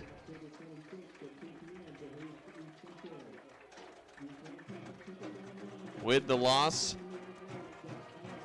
Landry had really tough first half. Just SNU never able to really get things going offensively, and into the half with just 2 yards of offense, but able to put 3 touchdowns on the board in the second half and put up 255 yards in the second half. Just a lot of positives to take away from the second half, but at some point you got to be making the effort to do that for 4 quarters and not just hanging your hat on what you're able to do late. Yeah, you can't expect to play a really good team like the Reddies and start so sluggish. And honestly, Luke, we have seen some slow starts to this Crimson Storm offense, but we haven't seen as sluggish of a start. Just seems stuck in the mud. Just didn't even, just personality-wise, seem like themselves. And then all of a sudden, they get time to adjust in the second half. I'm sure got some verbal encouragement from their coaching staff, and they came out and played like themselves. And all of a sudden, this game in the second half, I know there's some different aspects to it, but it's 21-14 in favor of the Storm when you look at the scoreboard just in the second half. So you know they're capable to keep this game close against a good team, and they just had too many self-inflicted wounds at the beginning of this game. Running through the final numbers for you this afternoon, SNU 51 plays, 257 yards of offense. They ended up averaging 5 yards per play. Again, the majority of that coming in the second half. SNU 167 yards on the ground, 90 through the air. Again, there's 4 turnovers in the first half. Landry just, more so than the turnovers themselves, but the short fields that Henderson State was able to receive as a result of those. You had 2 short fields, 21 yards or less, and then obviously the scoop and score from Cottrell Wallace was huge as well, just really taking the air out of SNU's sails and, just holding on to the ball. Just small things like that make a tremendously large difference. Yeah, and, it's some coachism, but those little things do matter. The mesh point practice you do, confidence in handing the ball off, those things do matter. And, 2 small mistakes that maybe in practice seem small because you get to pick the ball up and redo it. In a game, it's 14 points all of a sudden. And the coaching staff here is going to improve those things. The players are committed to those things. What I want to see next week, Luke, is this second half football team we saw. We want to see them come take the field against a really good team next week as well. Henderson State finished the day 431 yards on 77 plays, 5.6 yards per play. 170 of that coming on the ground. SNU able to shut the run game down considerably in the second half, in particular as Henderson State ran for 145 yards in the first half, just 25 after halftime. Andrew Edwards threw for 244 yards today, 4 touchdowns. He was sacked once. Jeremiah Davis, 21 carries, 94 yards, and a touchdown on the ground.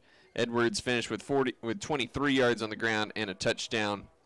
Elijah George, 3 catches, 91 yards, and 2 touchdowns for Henderson State. 4 catches, 53 yards, and a touchdown for Caden Davis, and 6 for 48 and a touchdown for Robbie Williams to round out the leaders for Henderson State. Again, SNU on the road next week. They travel down to Durant to take on Southeastern Oklahoma State. Southeastern going to finish off the win over Arkansas Monticello this afternoon. They lead that 21-0 with less than 2 minutes to play, as they've held UAM to just 200 total yards through most of the game. Over in Russellville, nearing halftime, Arkansas Tech leads Southwestern 8-6. It was Harding maintaining their hold on number 1 in the nation, 62-0 over Northwestern Oklahoma State. Ouachita Baptist beat East Central today, 40-0. And Thursday night, it was Southern Arkansas 65 and Oklahoma Baptist 10. Again, a big week next week in the Great American Conference as Henderson State and Southern Arkansas tangle down in El Dorado, Arkansas, and Harding and Ouachita tangle in Arkadelphia. 2 massive games, and it's about playoff positioning for really everyone at this point. It's still early in the year. We can't assume anything regardless of how good Harding has looked over the course of the season, but it's about playoff positioning, and especially for Southern Arkansas and Henderson State, it's kind of an elimination game of sorts, with both of those teams coming in with 1 loss on their ledger, looking to stay in the GAC title and playoff hunt with a win in that one next week. So big week in the Great American Conference, but it's a big week for SNU as well, going on the road to take on Southeastern. They won down in Durant last time back in 2022, a 45-34 win over the Savage Storm, where SNU ran wild on Southeastern. We'd love to see that happen again. Later, your final thoughts from this afternoon. Yeah, I want to see improvement next week, and I know the coaching staff and the team is committed to that, so looking forward to another good game next week and being back with you in 2 weeks. So that's going to do it for us here at SNU Football Stadium. Henderson State wins it today 48-21. Again, if you're available, head on out to West Harmon Field this evening to catch some excellent soccer. Rogers State taking on your Southern Nazarene Crimson Storm for first place in the GAC MIAA Conference. For all of us here at SNU Athletics, I'm Luke McConnell. For my partner, Lindy Frank, saying good afternoon from Bethany, and bolts up, everyone.